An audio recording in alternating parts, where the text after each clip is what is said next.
Okay, we are live on YouTube. Let's just give a quick look over at Mr. Twitch.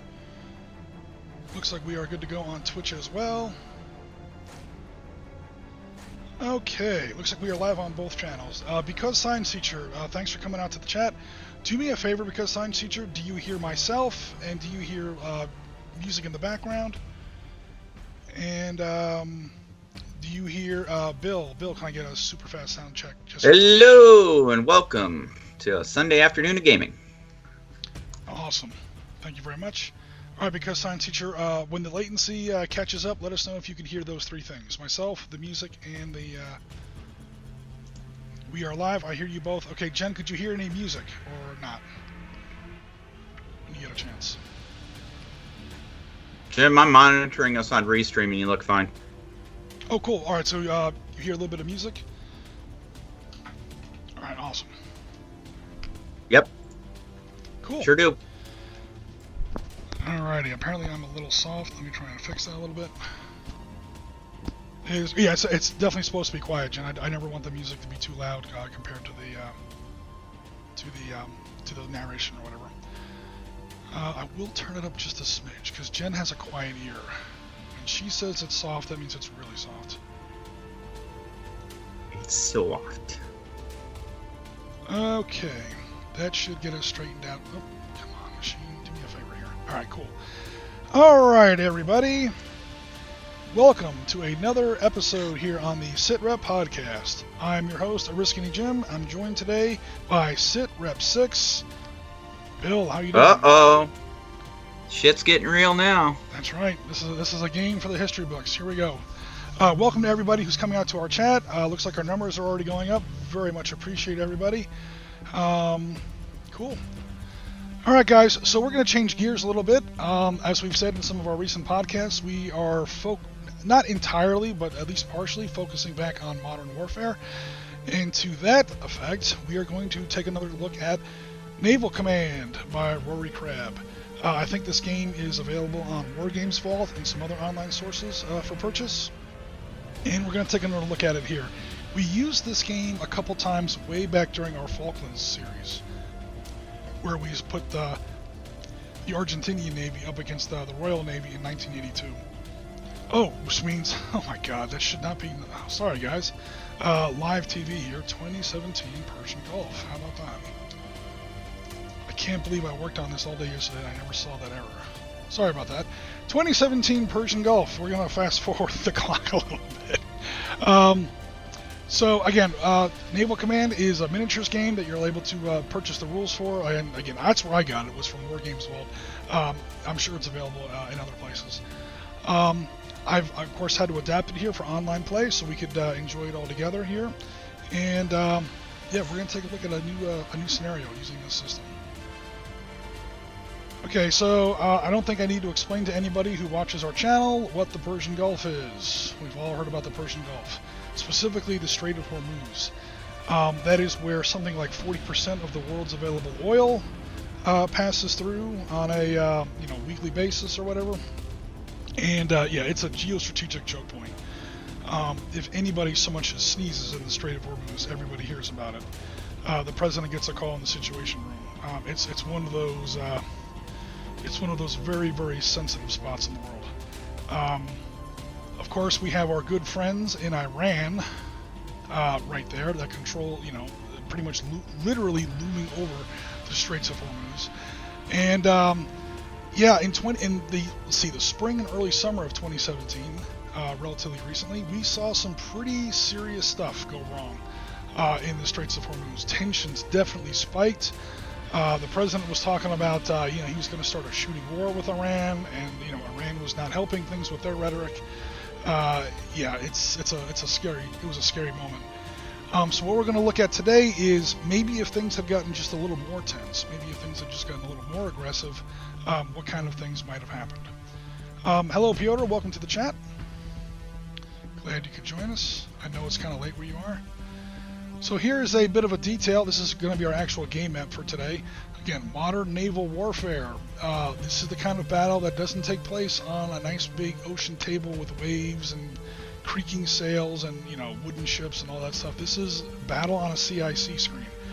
So this is what it would actually look like if you were, you know, the commander of a U.S. Navy Aegis destroyer or Aegis cruiser, and your job was to help protect friendly and commercial shipping through the Straits of Hormuz in 2017. So we have over here in this green area, the setup area for the Americans and the British, and I'll explain that in just a second. The red areas are the setup areas for the Iranians. And we're going to imagine that things got a little bit more than tense. We're actually going to have a shooting incident, not a full-scale war, but a shooting incident between these two. The Allied force is what is called CTF 151. That's combined, or actually Coalition Task Force 151. There's a few American ships always in the Persian Gulf, but there's a lot of other ships from at least something like 17 other nations, because everybody needs that oil. I mean, the friggin' Danish have a mine layer in here. I'm not kidding about that. Everybody contributes to CTF 151, not just NATO. Pretty much any of our allies have a vested interest in keeping the Straits of Hormuz open and going. So what I have today is an American Aegis class, or technically an Arleigh Burke class destroyer, and a British Type 23 frigate, HMS Monmouth, and USS Mayhem. USS Mayhem was actually, I think, fired on or had to fire like flares or like star shells over at a Iranian gunboat. So USS Mayhem came really close. That's DDG 72. She came really close to actually firing like live ammo at Iranian ships in April and May of, I think it was April of 2017. Today we're going to, just for fun, imagine that fateful next step, where she's no longer launching fireworks and flares. She's launching Harpoon anti-ship missiles, because the Iranians have finally stepped it a little too far.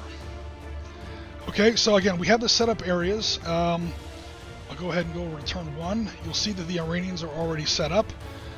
Those little Iranian flag pins that we see there, set up in those 2 red areas, are suspected locations of Iranian ships. There are a total of 5 Iranian ships on the table. There are 10 markers. Some of them are fake. Some of them are real. As Bill, mounts various detection efforts, he will either confirm or confirm whether or not those are actual, tangos, and that's when I'll reveal what they actually are.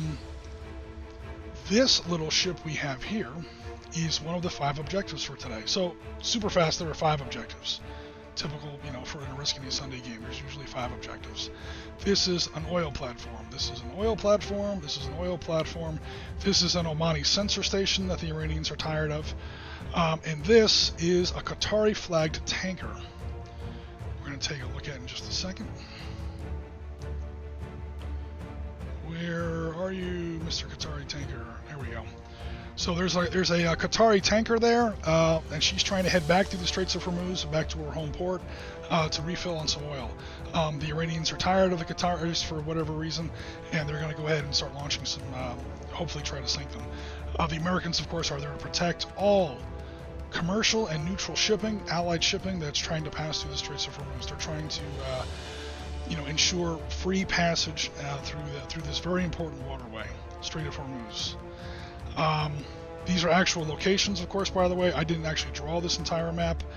We have the, obviously Burqa oil platform. These are important energy industry resource points that the Iranians are apparently not getting a cut of, and they're tired of it. My objective as the Iranian player is to try and hit, damage, or destroy as many of these as possible. Bill, of course, is trying to, oops, I zoomed out a little too far there. Bill, of course, is trying to prevent me from doing that. Technically, I am not really playing the Iranian Navy. This is a small thing that kind of has to be said really fast. Apparently, there are 2 Iranian militaries. There's the Iranian military, Army, Navy, so on and so forth. Then there is the Iranian Revolutionary Guard Corps, which is kind of an unofficial militia. Ironically, however, they're better equipped than the Iranian military in some places. So we're going to see what happens. Okay, so my ships are already set up. Bill, where did you want to set up your frigate and your destroyer?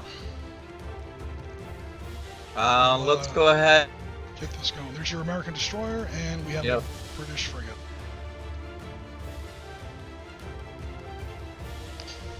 Go ahead and put that. Okay, go ahead. Go ahead, Jen. No, I was just saying, anywhere in a green area. I'll zoom in a little bit. Right.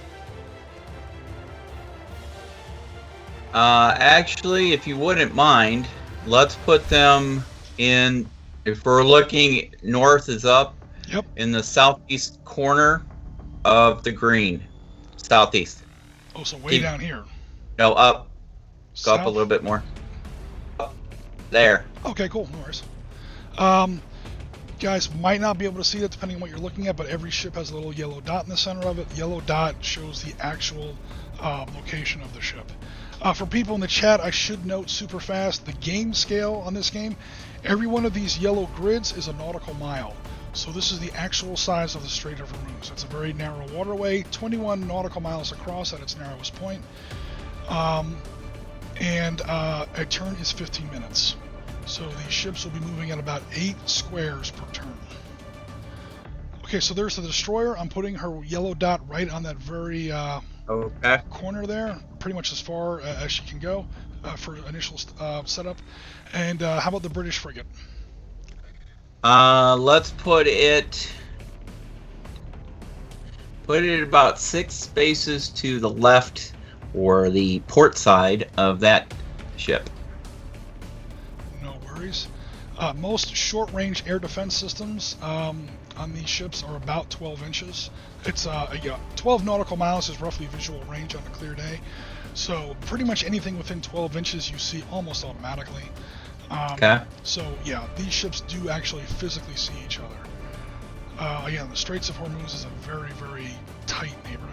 Yeah. One of many reasons. Not much real estate to maneuver. Yeah, I mean, that is pissing distance in naval combat. That's point blank range in World War I naval combat. Some Russian anti-ship cruise missiles have a range of 300 of these squares. We're looking at like 20 at the Strait of Hormuz. Yeah, it's pretty scary.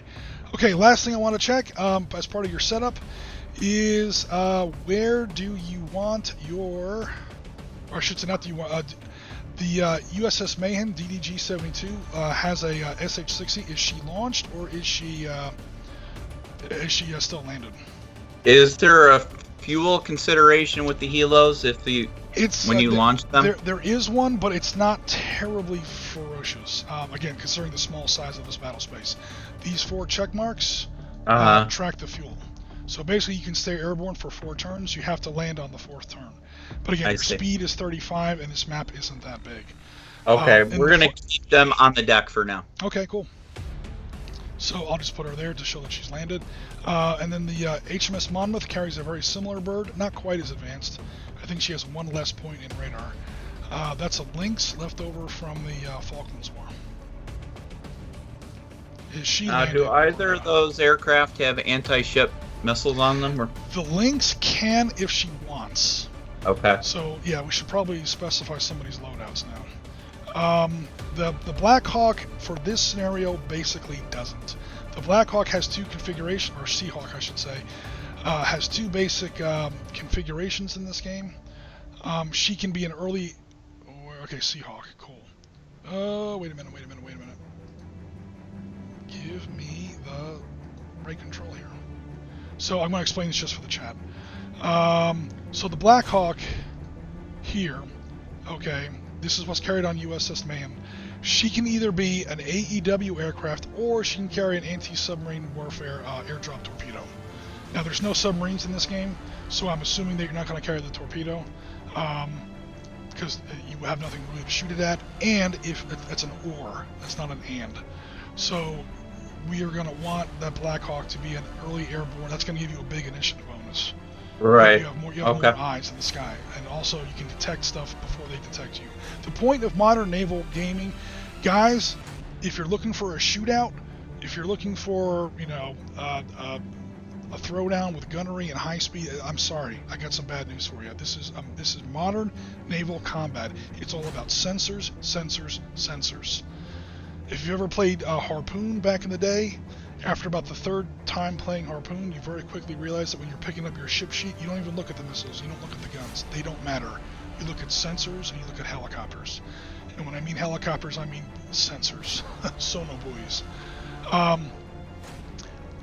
So anyway, that kind of, now if there were Russian submarines on the table, you might want to carry that torpedo, because now that's another whole thing.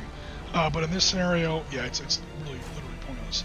The Lynx can carry an airborne early warning suite. Basically, she's a sensor bird, or she can carry anti-submarine airdrop torpedo, just like the Black Hawk can, or she can carry a Sea Skua air-to-surface missile.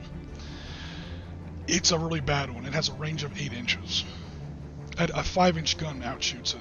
But it is technically a guided missile, and it can actually hit and do damage. So for the Lynx, there is a legitimate question. Do you want to launch her as an initiative bonus or as an actual one-use missile system? That is admittedly very short-ranged. You will be is that a reloadable item, or is it one loadout? Well, when you fire it, then you have to land back on the frigate and get... Well, that's what I mean. Yeah. Can you rearm it? Yeah, you have to land and relaunch, but yes, you can relaunch. Right, yeah. right. No, I know that. It's got on some game. Oh no, you can only use it once per game, so that's why I'm just checking. Yeah, you have to land to reuse it. So that takes at least a turn or two to land and recover and relaunch. Sure. Again, 15-minute turns. It's not a terribly big thing.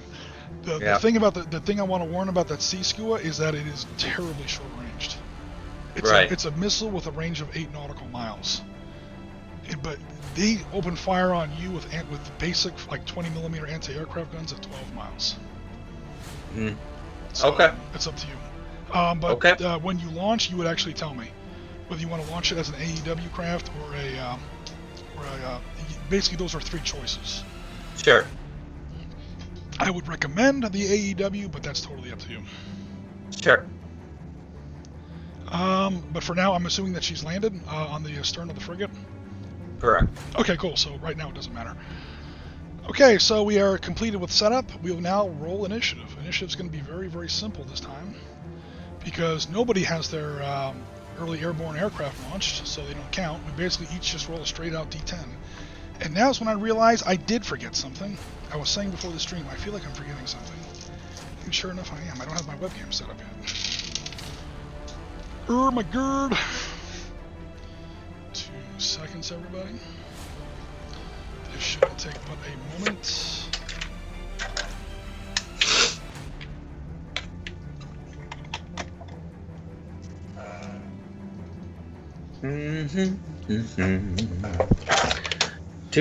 She's raising the glass to old St. Joe.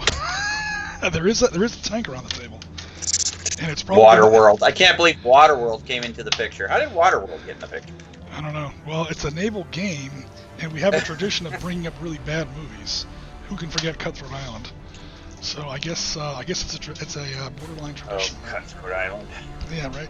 That's what I'm saying. Oh, where's that other little book I use as a stand here?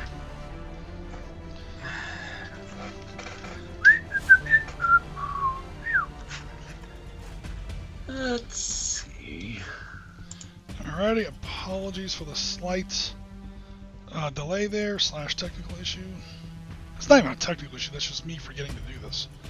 Alright, cool. Alright, so I'm going to roll a D10, roll as high as I can. Bill's going to do the same. Normally we would add 1 D10 for every airborne early warning aircraft that we have currently launched, but since we don't have any right now, it's just going to be a single D10. So my D10 is a 9. Oh shit, I think I'm winning initiative. You're getting 9? Yep. What? Roll it on camera. I feel that's inappropriate, and somehow. Oh no. And I'm hurt by that. I'm hurt by the fact that you don't, recognize our right to close the Straits of Hormuz as Iranian national waters. How about a 6? How about we deserve at least 50 cents out of every dollar, of the world's oil reserves, like right now. Oh, somehow no one agrees with that? Well, too bad. We won initiative, so. I see how it's gonna be. 2 seconds here, guys. I try to optimize this little display. Alright, cool. Okay, so for now, the Iranians are winning initiative. They're going to move the first they're going to move the first thing here. Now I have written down here what my actual ships are. You can take that ship and shove it. Yeah. 1, 2, 3, 4, 5, 6. Hey, shoot. 1, 2, 3, 4, 5, 6, 7, 8. We do have rulers, guys, for slightly more precise measurements, but just to kind of get things going a little bit. The speed of most warships in this game is usually an 8. In fact, for this one, I am going to measure it precisely. Because again, 1 nautical mile per grid and 15-minute turns equals a speed of about 30 to 32 knots for most modern warships at flying speed, obviously. 1, 2, 3, 4, 5, 6, 7, 8.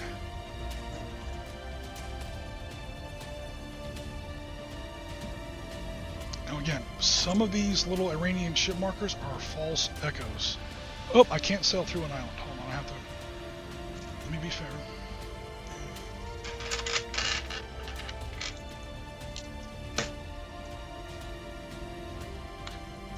One, 2, 3, 4, 5, 6, and then 1, 2 down. I had to sail around that little island right there. Jerez El Larak, whatever they call it. Probably not pronouncing that right. Make sure that the Qatari tanker is not in visual range. 1, 2, 3, 4, 5, 6, 7, 8 is visual range. Shit, did I come too close? I don't want the Qatari tanker to actually spot me yet. Shit, I'm too close. Alright, back up. Don't head in there at full speed. Again, 8 is automatic detection. 8 nautical miles. Boom, you see him. That doesn't... The hell with sensors. You have the eyeball Mark 1. So if I get too close to that Qatari tanker is going to call Bill aboard the bridge of the CIC of USS Mayhem and say, I have confirmed this grid coordinate, that's not a real ship, or it is a real ship. In fact, here's her designation. So I'm trying to keep a little bit of secrecy for at least one turn, so ship markers 2 and 6 are not going in at flying speed. They actually hung back a little bit to stay out of visual range of the Zaye. Okay, now, I can't actually shoot at the Zaye yet because I don't have her detected yet. I mean, I know she's there, but my weapon systems haven't locked on yet. Now, as I moved my ships, I have to start to declare which ones are active and which ones are not. So I'm going to make things easy and kind of get the stream going a little bit. I'm just going to say we're turning on all the lights. Because I'm ready to start blowing shit up. Because I'm playing the bad guys, and guess what? All Iranian ships are now active sensors. That's going to make... Now that makes it easier for me to shoot. It also means I just turned on a lot of equipment. I'm putting on a big EM signature. It's going to be a little bit easier now for Bill's ships to spot me a little bit. Oh, to answer questions in the chat, yeah, where is the rum? The rum is totally gone because we're at general quarters. No one is drinking rum right now because we're literally, the CIC, all the lights just went off in the CIC, except for this big board where it's like, oh shit.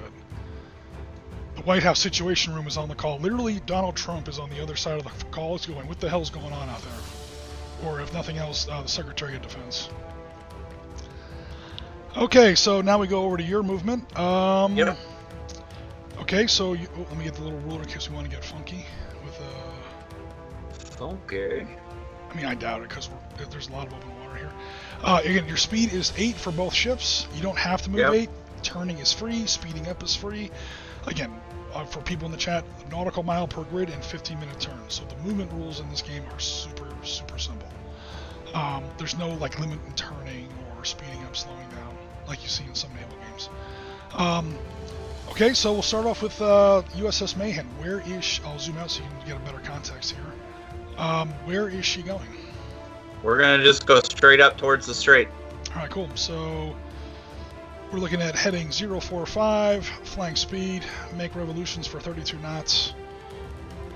Such naval talk. Hey, man. You got immersion is a thing. 1, 2, just 8. 8 to the yellow dot. Cool. USS Mayhan, that's her new location. And now is also when you declare whether or not you're launching that bird or not.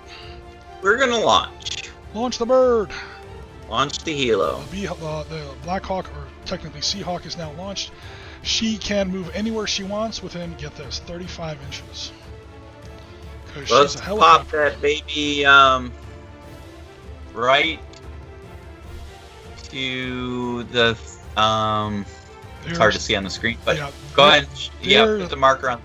There's 24 inches as a well, you know what? Just put her out to the 24 inches right over that objective. Okay. And what's her scan radius? It's pretty much unlimited because she's at least 3 or 4. I'm about to say 3 or 4 miles. That's not right. She's obviously at altitude. So yeah, as long as she's not trying to scan through a landmass, she can she can see just about anything. Now she has to roll for it, and she can make one. She can basically try and detect one target. So more helicopters is better. But range isn't really a thing, at least on any conceivable map that you would play in this game. I mean, if you had a game that was like 3,000 inches across, or something, which technically you could have. The Atlantic Ocean is 3,000 nautical miles across. That you could have it, but outside of that, it's pretty much unlimited. Okay, and then we go over to HMS Monmouth, also a speed of 8. Is she just keeping the beam with the? Yep. Actually, have her go about 2 degrees port so we can get a wider spread. Okay. So she'll set like a 030 or something.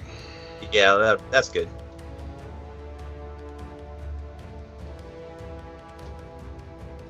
Again, facing doesn't really matter in this game because the hexes are so hexes. The grid is so big.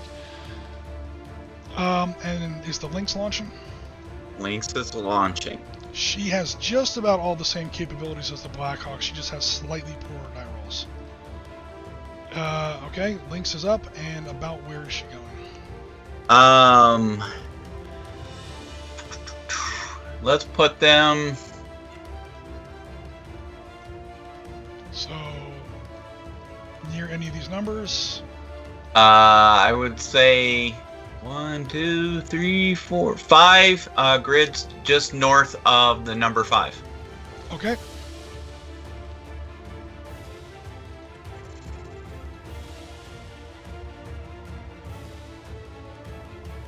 Is that good? Because you said I cannot fly over land, right? You're not. The Qataris aren't going to worry about airspace. Not the Qataris, I'm sorry, the Omanis, but they don't want you flying over their country because now they're enemies with Iran, even worse than they probably already are. So no one's allowed to fly over Omani airspace. However, you're not allowed to fly within 6 of the Iranian coast. 1, 2, 3, 4, 5. All right, so the Lynx is like right on the edge. I'm doing the don't touch it. Don't touch it. I'm touching it. Yeah, you're like right 6 nautical miles from what is legitimate Iranian national waters. The reason for this conflict, of course, this didn't happen historically. We're just having some fun. Is that we are is that the Iranians have decided to unilaterally or just arbitrarily extend their national waters to 12 miles. And again, the Straits of Hormuz is only 21 miles wide, so they just took up more than half of the Straits of Hormuz. Probably the most except for maybe the Suez Canal and the Panama Canal, one of the most important passages of water on the planet. They just claimed half of it, and the U.S. Navy says, no, you didn't. So we'll see what happens. Okay, so all right, that takes care of movement. Let's go ahead and see what's next on Mr. Turn sequence here.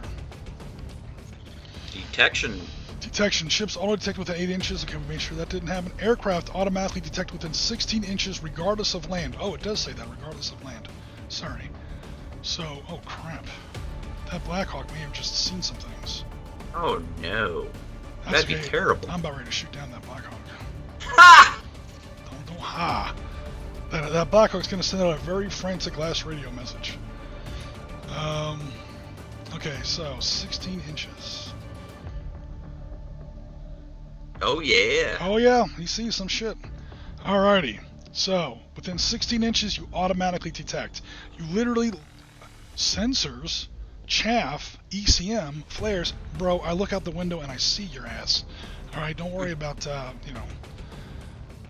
So let's see what this one is. Ship marker number 7 is the Red October. You have found the Red October, except not really, because silly. No T-Rex this time. Yeah. Alright, so obviously marker number 7 is a dummy. And, alright, let's see what else is going on here. What's going on at number 9? What does everybody think? Piotr, what is it, man? What is it? Oh, I'm supposed to ungroup that shit. Come on, man.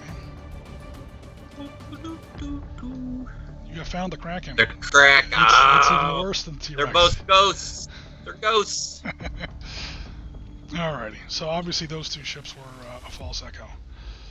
You are not close enough to see ship number 4. Nope. Alright, let's see what else is going on to the north. I think you got some targets spotted up to the north as well. I don't know. That might be close there.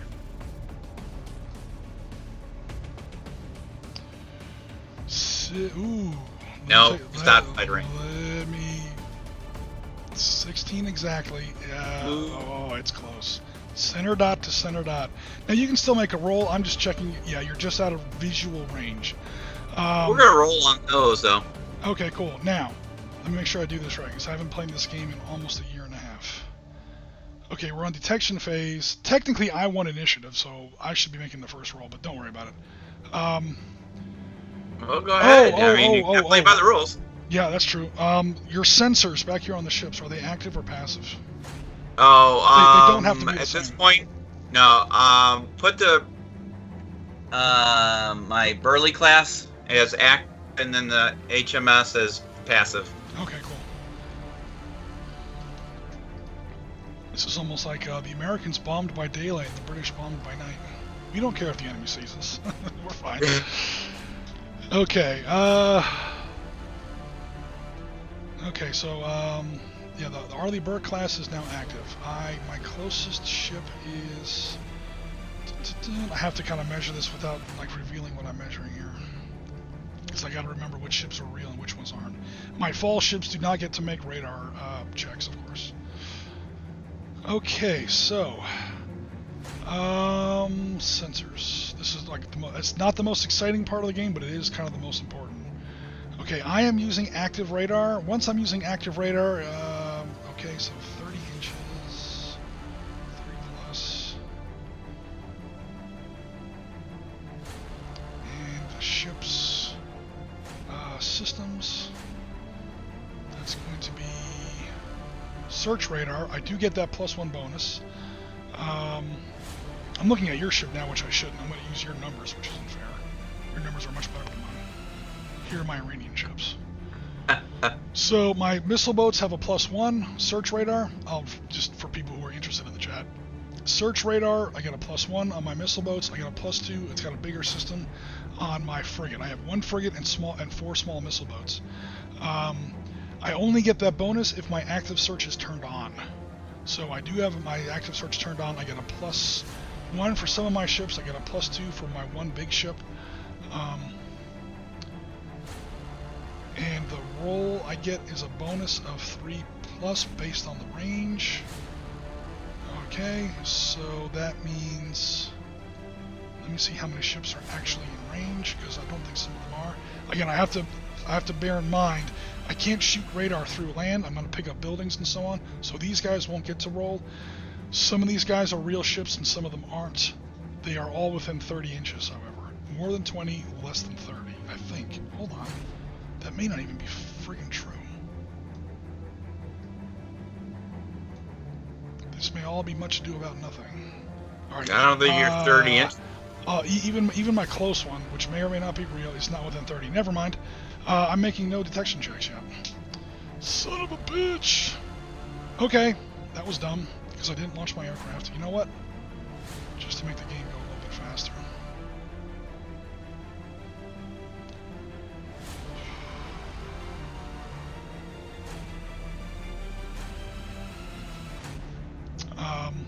one Iranian ship, that frigate does carry a Bell 212, I think it is, that has some sensors on it. Okay, so back to this. I have to use different numbers now.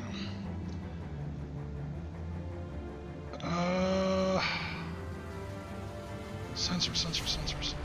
AEW active is, okay, I'm more than 30, but I'm less than 40. I gotta get a 4+. My aircraft has a radar on it. I don't think it's a very good one. Bell 212, radar +0. So I really want to get a 3+. Which ship am I going to try and detect? I'm going to definitely try and detect Mr. Arleigh Burke class, USS Mahan, who has an electronic warfare signature of 11. I have to get an 11 or better on a D10. I get to add 3 to my roll. So I'm basically looking for an 8 up. After all that rigmarole. A 3. He fails. Okay. Wah, wah, wah. The Iranians are like, I do not see him. What the hell? I do not detect the dastardly Americans. I know they're out here somewhere. Oops, I didn't mean to move them. Yeah, spacing doesn't really matter in this game, but just for fun.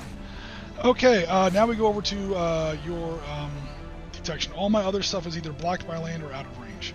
Right. So over to your detection phase. Well, why don't we see if the Lynx can detect that first group there, number 3? Okay, so again, you get each aircraft or ship gets to make one. Right. Gets to make one target. So. Does it matter to you? Do you want to check number 1 or number 3? No, just go with 3 is fine. Okay, number 3. Okay, you're more than. Let's just get an approximate range here. Okay, you're under 30. Cool. Fortunately, this game is mostly range bracketed, so it's kind of easy. Okay, so is she using, well, she's already going to be detected, so I'm assuming she's using active sensors. Airborne early warning system. She's an actual airborne early warning system, so obviously she gets much better numbers at a much greater range. You're at less than 30, you get a +5 to that roll. The Lynx's radar itself gets a further bonus. It just has a better system in it than the Iranian does. Oh no, I'm sorry, +0. +0. Lynx. Oh, Lynx. I'm looking at the wrong one. Lynx is +1. Sorry, you're absolutely right. 5 + 1 is 6, and I can't reveal yet what ship that is. I just got to roll. You just got to roll, and I promise on Honor System to let you know whether you succeed or fail. All right. Because the ships have different electronic targets, guys. The target number is different depending on what ship. Oh, a 10. How about a 10? Never mind. She made it. That bird is good to go. Ungroup. Damn it, machine. Ungroup, I said. There we go. It's the Black Pearl. Oh, for love of Peter Christ. Hey, you're getting, as these, obviously these false markers don't regenerate, so they're becoming less than, you know, as you remove more of these, your picture of the battle space becomes more and more clear. Your CIC is building up a better picture of what's actually going on out there. Okay, so that was the Lynx's roll. The Black Hawk gets a roll. Okay. Now, super fast. Super fast. The Mahan has a line of sight. In fact, I got a better tool than this. Hold on. The Mahan has a line of sight on these ships and also on this ship. Except I just broke my tool. Yeah, there we go. So the Mahan and the Monmouth can actually, you know, make those checks. I'm pretty sure they have the range. I'll check in a minute. But obviously their sensors are much better than the Iranian sensors. The Black Hawk does have line of sight on these guys, or I should say line of radar. Right. But the Mahan doesn't, because the Mahan is a surface ship. She's not allowed to shoot through Iranian airspace there. Right. So each ship gets to pick a target and then make a roll against that target. All right, let's go with the Seahawk first. Okay. And let's see on number 4, please. Sweet. You guys can go ahead and admit it. My little false counters are some of the funniest parts of the game. That's all good. That's not an actual Naval Command. I make those up. Surprise, surprise. Okay, first we need a range. Oh my god. First I need to learn how to work Excel. Okay, so the range is going to be for number 4. He's under 30. Blackhawk is actually pretty badass. Surprise, surprise. AEW between 20 and 30 is again a 5+, or a +5 modifier. Again, you don't have to worry about landmass because you're a flying target. You are technically seeing over some Omani islands and shit, but yeah, for you and as an airborne target, that's no problem, or an airborne platform, I should say. The Blackhawk gets a +1 on top of that, so yeah, +6 again. Yeah, go ahead and roll a. Let me get your webcam on camera there, and now I just lost it. Oh no! Hey! That's not what I meant. Stop it. How about an 8? An 8. Okay. An 8 plus the 6 is 14. 13. Yeah, 14. That definitely Sergeant beats. man. Yeah. That definitely beats any number I could possibly have. I think that beats almost anything in the game.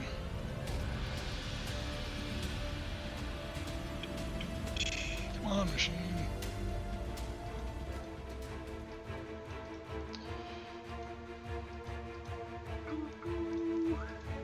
You have found a sexy mermaid. You don't have any luck with sensors so far, but alright, sexy mermaid is not a real ship, sadly for everybody. Okay, so you've eliminated, I think, 4 markers. Almost everything left is real. Okay. Well, I still have more ships, so. Oh yeah. Okay, USS Mayhan. Yep. Is, I'm assuming, going for number 1? Number 5. Cool. Number 5. I have or 6, sorry, okay, number 6. No worries, no worries. Put that back exactly where it was. Alright, let me get a range to it. If I have the range. I'm pretty sure you do. Again, American technology. I should say American military technology. The only kind of good technology we still have. 24, that's 34, that's 44 inches. Okay, so you're under 40. What does the Mayhan have? You said you were active, right? Yeah. Active. Shipboard. No, it only goes out to 30 inches. Yeah. I am super sorry. Yeah, well. Is the other one within? 24 and 6? No, not quite yet. Nope. So, but both the other ones are out of range at this point. Yep. That's it. Alright, cool.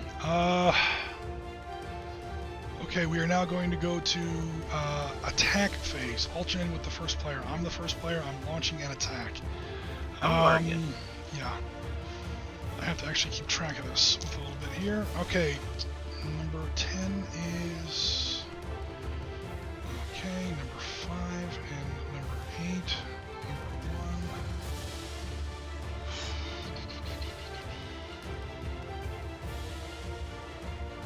1. What's the best way to do this? Give up. I may about to be. I'm gonna get at least 1 or 2 of these objectives, but I have no. I mean, I'm up against the United States Navy. I mean, and also the Royal Navy. Let me be fair, but and I'm the Iranian Revolutionary Guard, so. Okay, 1 attack is away. 2 Exocet cruise missiles are heading towards the Qatari tanker. Well, that's kind of mean. Yeah, man. And she's not very tough either. She obviously has no air defense of her own. Right. So she's about. Can I intercept? Yes. Yes. Even from your current position, yes. Number 1, those missiles are airborne targets. I mean, they fly low, but don't worry about. In other words, don't worry about shooting through Omani landmass. And American air defense is absurdly long-ranged. So here's your Arleigh Burke-class destroyer. Here's how it works, guys. I had to redesign these charts a little bit, so if you buy this game and look up this ship, the numbers will be slightly different. I literally made it a little better because the Phalanx, he gave a +1. I don't know what crack he was smoking, but that phalanx is a lot more than a +1. Alright, so that's the SN2 standard. It's basically what they call the Evolved Sea Sparrow. That's that 2 little white missiles you see on the front of most American Navy warships. They pop up out of that deck on that little turntable, almost like a bird bath it looks like. Swings over, launches 2 missiles out. It has a range of 100 inches! Holy crap! Yeah, man, it's long-range air defense. And yes, I can't remember the name of the ship, but this year, May of 2020, a U.S. Aegis-class destroyer, or I should say Arleigh Burke-class destroyer, did use Sea Sparrows, Evolved Sea Sparrows, to shoot down Iranian, oh god, what were they? They weren't exocets, but they were the Iranian version of the Chinese knockoff of a land-based anti-ship cruise missile. So they do use these in real life to shoot down cruise missiles. Almost like Patriots back in the Gulf War. You get a +2 modifier at this range because you're more than 30 inches away. So you're at 30 to 100, you get a +2. Your air defense radar is turned on. It makes you easier to spot, but it does give you some bonuses. So your air defense bonus does count. So you get that +3. You don't get that if you're passive, but if you're active, you get that +3. So you get 3 for that, you get 2 for that, equals 12. You have to hit... No, I'm sorry. 3 plus 2... 5. That 2 is 5. 1d10 plus 5. You do have to beat, however, a pretty serious number. A pretty serious number. That is a... Actually, before we even get to that, I have to make sure they lock on. So, you may not have to shoot both of these down. Exocets. I'm active. Defensive control radar. Well, defensive, that's your number you have to hit. But I have to see which ones of my missiles even reach the target. Gotcha. 1 plus 3. In other words, you might not have to shoot both of these down. If it fails to lock on, you don't shoot at it. 1 for fire control radar. Accuracy +3 is 4. Yeah, it's really easy to hit a tanker. I get a +4 to hit, and I need to roll a 5 up. So, yeah, I don't think this is going to be a problem. But it is technically a thing. 3 and a 7. My lowest roll was a 3 plus 4 is a 7. Okay, they both hit. So yeah, now there are 2 exocets definitely heading towards that target. You got to roll a d10. You get to roll 1 d10 per missile. There's 2 of them coming in right now, so that's a total of 2. You're trying to get an 11 or better, but you get to add 5 to your roll. Okie dokie. So basically, you're rolling 2 d10s. You're looking for 6 ups. I got a 7 and a 1. 1 missile hits, 1 missile does not. Because you shot down 1 missile. A second Iranian boat launches 2 exocet missiles. 2 more are coming in. Now, for every unit that attacks another unit, in other words, for every successive air defense roll, your system eventually gets overloaded. And what happens is you have to take 1 off your number. There's going to be 4 Iranian missile boats firing, so, you know, we're really trying to sink that tanker and get at least 2 points before you blow up my whole fleet. So for now, we are looking at... Oh, hold on. Technically, we have to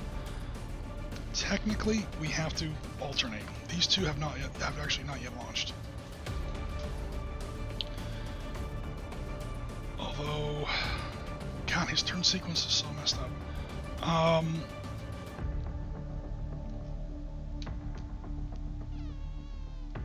Give me a second. I gotta worry about jet aircraft. You know what? Never mind. Jet aircraft will come in with the regular movement phase next turn for both of us. In Bible chapter and verse, Naval Command, aircraft are not considered units; they're considered weapons. You launch them almost like missiles. Really? Which is kind of weird. Yeah. And you know, there's anyway. So 2 more exocets are about ready to hit that tanker. You basically have the same roll. That same ship can keep launching. It just it has to take penalties on its roll each time. Sure, gotcha. Okay. So now you're looking for 5 ups on 2d. Oh. Yeah, they both hit. So, or they are both going to hit. So 2d10. Okay, you locked on. Yeah, for 5 ups. Ooh, that doesn't do me any good. I got 3 and a 3. Okay, those are both going in. Yep. Now I am going to use up a lot of my missiles here. I do have a finite supply, so I'm not going to fire all 4 ships. 2 more exocets are launching. Okay. So now the reason we do these separately is to take care of that staircase and modifiers for your air defense. It's one ship just literally launching as many missiles as it can, and the CIC is tracking. Right now, your 1, 2, 3, 4, 5, 6 plus 1, 2, 3, 4, 5. You're launching. Your CIC is tracking 11 missiles right now, and trying to hit missiles with missiles from 60 miles away. It's hard. So now you're looking for. We started with 6s, then 5s. Now you're looking for 4 ups. Sorry, the other way around. You're looking for 7 ups. Yeah. I got a 6 and a 2. Okay, so it looks like 5 missiles are going to hit. Ouch. Oh, one of them failed to lock on. I forgot to roll that on that 3rd batch. 4 exocets are going to hit. Once a guided missile makes it through the lock-on phase and makes it through the air defense phase, there's no roll to hit. It just hits. Basically, it already rolled to lock on. So these 4 things are going to hit. 1, 2, 3, 4. Turn on Mr. Webcam here. It's +3 damage. On an exocet, I think it is. Hold on. You know what? I'm not familiar with this game yet, so let me not make any weird assumptions. Damage is +3 on an exocet SSM. They only carry a total of 4, and 3 of them have now launched half their missile load. So it's not like I can do this all day. Alright, so here we go. So 4 of them wound up eventually hitting. And I get to roll 3 to these results. Yeah, that's it. That 2 plus 3 becomes a 5. That does beat the large. Okay, so here's how damage works. Damage in this game is very simple. I need a 3+ to do light damage. I need a 4+ to do heavy damage. This is not a big warship. Your ships, by the way, are 6s and 9s. So your ships are going to be a hell of a lot harder to damage than this poor, unarmored, no electronic warfare, defenseless tanker. Who's probably also filled with friggin' fuel byproducts and everything else. So 3 plus 3 becomes a 6. That counts as a heavy damage. 2 plus 3 is a 5. That counts as a heavy damage. She just broke in half and sank. And then 2 plus 3 becomes a 5. She breaks in half again. And then, holy crap, a 10 plus 3 is 13. We literally killed her, I think, 3 times. So that ship is sunk, and that is 1 objective hex for the Iraqis. Or, I'm sorry, for the Iranians. Boom. That Qatari tanker said, "You were supposed to help us." Hey, we shot down 1 exocet. It's not our fault. Alright, cool. And I will mark off those missiles, because you have to keep track of this stuff. Well. Alright. So, also that's gone. Pretty please. Keep the map as clean as possible. That's the end of my attack phase. Neither of these have been detected, so USS Mayhem cannot attack yet.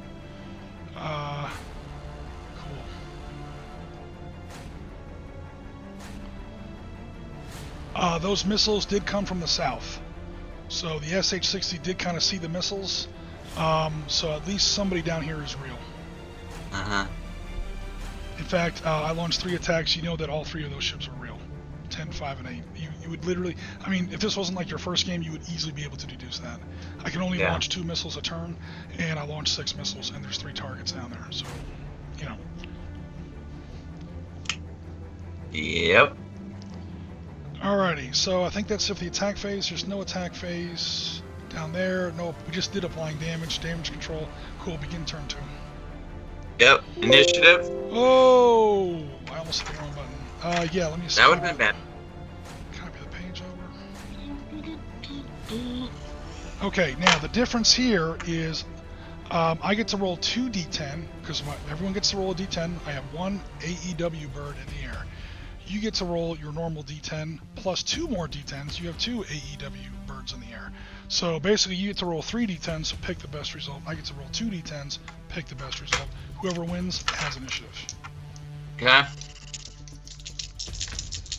And I get a 9, it's my best roll. I got a 10. You win! Do you want to go first, or do you want to make me go first? I think I'm gonna go first. Okay, cool. In that case, we go to movement. Navigation. Yeah, technically movement. All right, these F-18s have now arrived from aboard USS Abraham Lincoln. They're now available. They have to enter from somewhere in the green zone, and again, their movement is basically unlimited. Technically, it's like 700 inches. Is that all? Yeah, I mean, again, 15-minute turns. How fast can an F-18 move in 15 minutes with everything? All right, ready?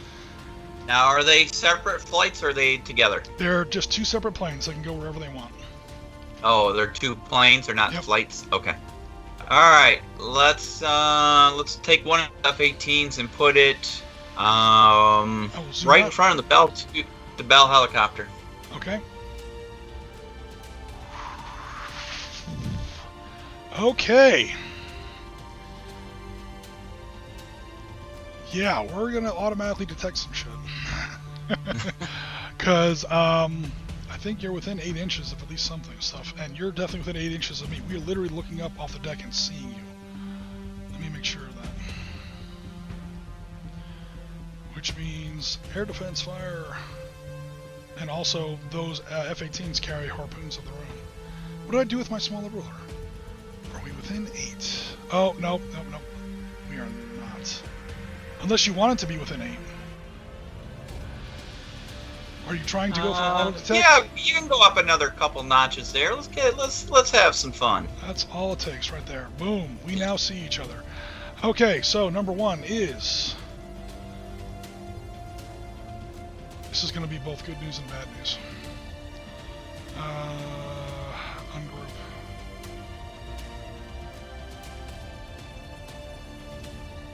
Okay, the good news is you are not automatically detected, because number 1 is my last dummy. Oh, for love of... Don't be complaining. She's a sexy mermaid. You're going to make her feel bad about herself. She got dressed up just for the stream. Okay, but now, yeah, obviously a dummy counter cannot detect you in turn, which means you're not taking automatic missile fire already, because these ships do carry, air defense. They're pretty bad, but they do carry some air defense weapons. Right. All right, so F-18 says, attention USS Mayhem. That ping you got there at 1:30, yeah, that's a bunch of bullshit. She's pretty hot, but yeah, she's not launching any cruise missiles at anybody. Okay, so now it's my turn to move a ship. And again, 1, 2, 3, 4, 5, 6. We're kind of hugging the Iranian coast there. Okay, number 10 is now moved. Over to you to move an aircraft or ship. We'll move the second F-18. And we're gonna put that baby. Again, they can pretty much go anywhere. So let's put them just ahead, just north of the where the tanker was.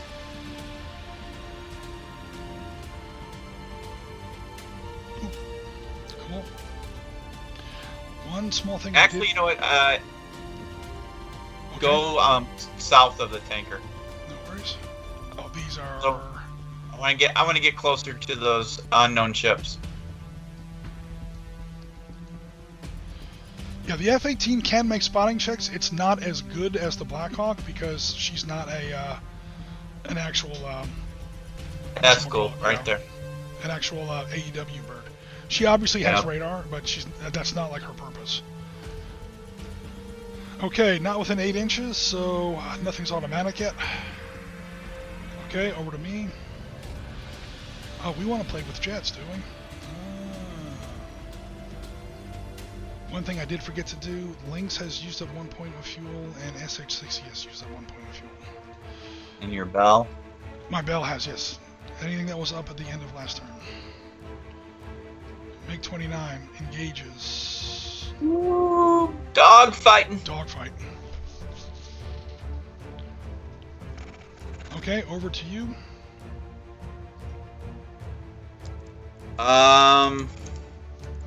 Let us see. let's go ahead and move our links up. Okay. And let's put it right on the number 53, if you would, please. OID 53 in that box there. OID, I see it. Is that OID or Yeah. O1D? I can't tell from here. Right. Like on top of How the close 53? are we? Yep, right there. Okay, cool. How close are we to the ships? Well within Not range, close but not within automatic range. Okay. Perfect. Oh, your aircraft. 16 is the automatic. Sorry. Yeah. Which means, So I oh, see by the you- way, these are already spotted by the F-18. Yeah. Because I forgot it's 16 for an aircraft. 16 for aircraft. It's 8 for warships. For surface ships. You know what, I'm not even going to waste time. Number 6 is the Khanjar missile boat, and number 2 is the Taberzin missile boat. So, what did I say? The Khanjar and the... Come on, pick up the units. Ugh.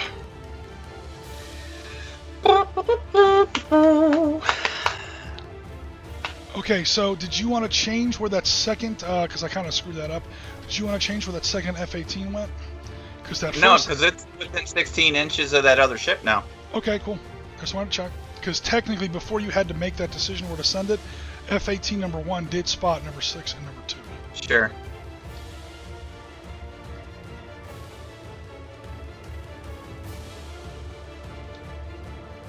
Those are 2 Mauj class... no, I'm sorry, not Mauj class. The Karajan class. Damn it, I'm getting that wrong, but probably nobody cares. The Command class fast missile boats. Okie doke. There are 2 more of them somewhere, but those 2 are confirmed. Okay, so F-18 number 2 has now definitely spotted number 10, at least. Yep. Probably number 5 and 8 too, but let me check. Inches away. Definitely number 10. Number 10 Yeah, is the Shamshir. Yeah, surprise, surprise, you've now located, or I should say eliminated, all of the goofy counters. Boop, boop, boop, boop, boop, boop. So, no more fun, and now it's all just shooting people. Oh, darn. Oh no. Okay. Alrighty, and now I get to move, okay, so, hold on, you move the F-18, I moved the warship, you moved the other 18, I moved the I moved the other F-18, I moved the link, then you moved so, the link, so it's your turn. It's my turn again. It's your turn.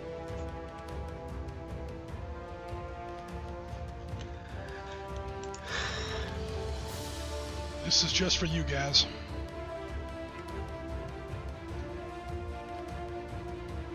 This is because Gas did not come by our stream today. This is what you get. That MiG 29 is gonna blow that links out of the sky. Yep. That awful. Yo. Alrighty. Okay, so that's my movement. Now over to yours as well. Oh, what happened? What happened? Uh-oh, are you still able to see me? I zoomed out. No, it's like all blocky. That's alright. It's probably just buffering. Yeah. Why don't we take my Monahan? Yep.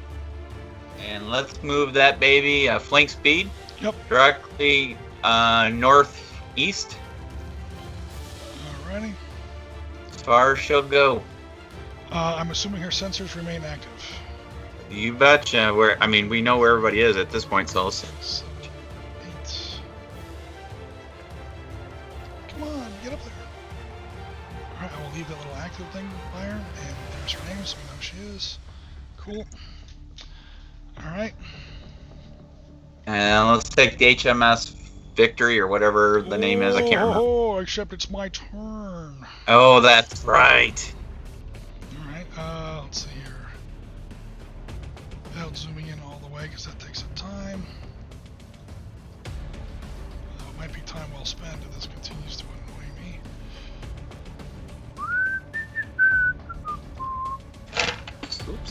Okay, okay. Apologies. Now, what did you want to do with Mr. Monmouth? HMS Monmouth? 8 full flank speed. Alright, she's still heading north-northeast. Yep. Here she has a speed of only 8.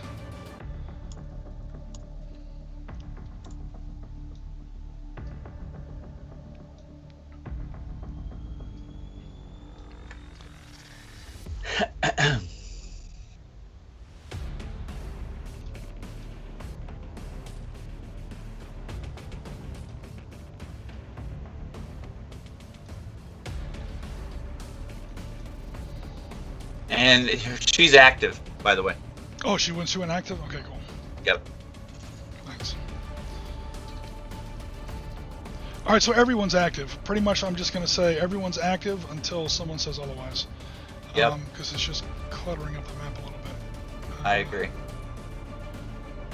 But like in the early phases, that's kind of important. Okay, who's actually got their shit turned on? One ping, Mr. Vasily. One ping only, please. There you go. I quoted a good movie, sort of. All right. As far as active versus passive sensors go. Okay, I moved my second gunboat. I think the only unit you have left is Mr. Blackhawk, who is still hovering at the moment.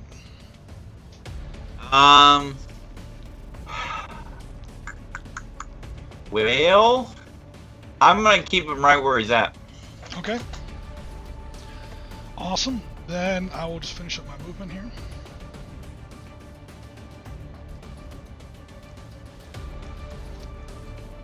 Enough of this bullshit. Oh wait, I need to know exactly where they were. Number 5 is my mighty flagship. A destroyer. I mean a star destroyer, she is not.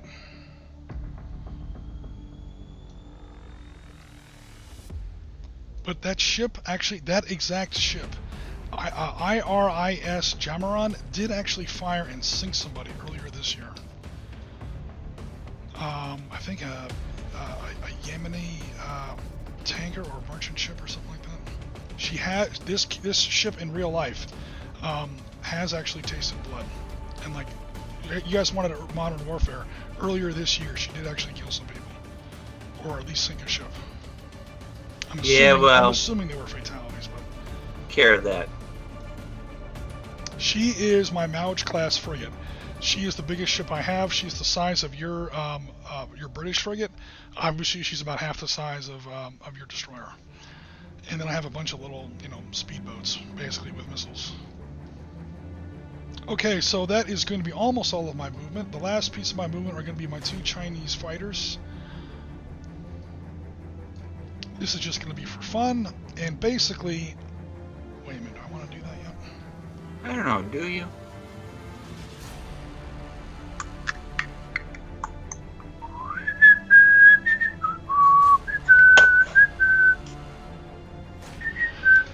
Yeah, I have a plan.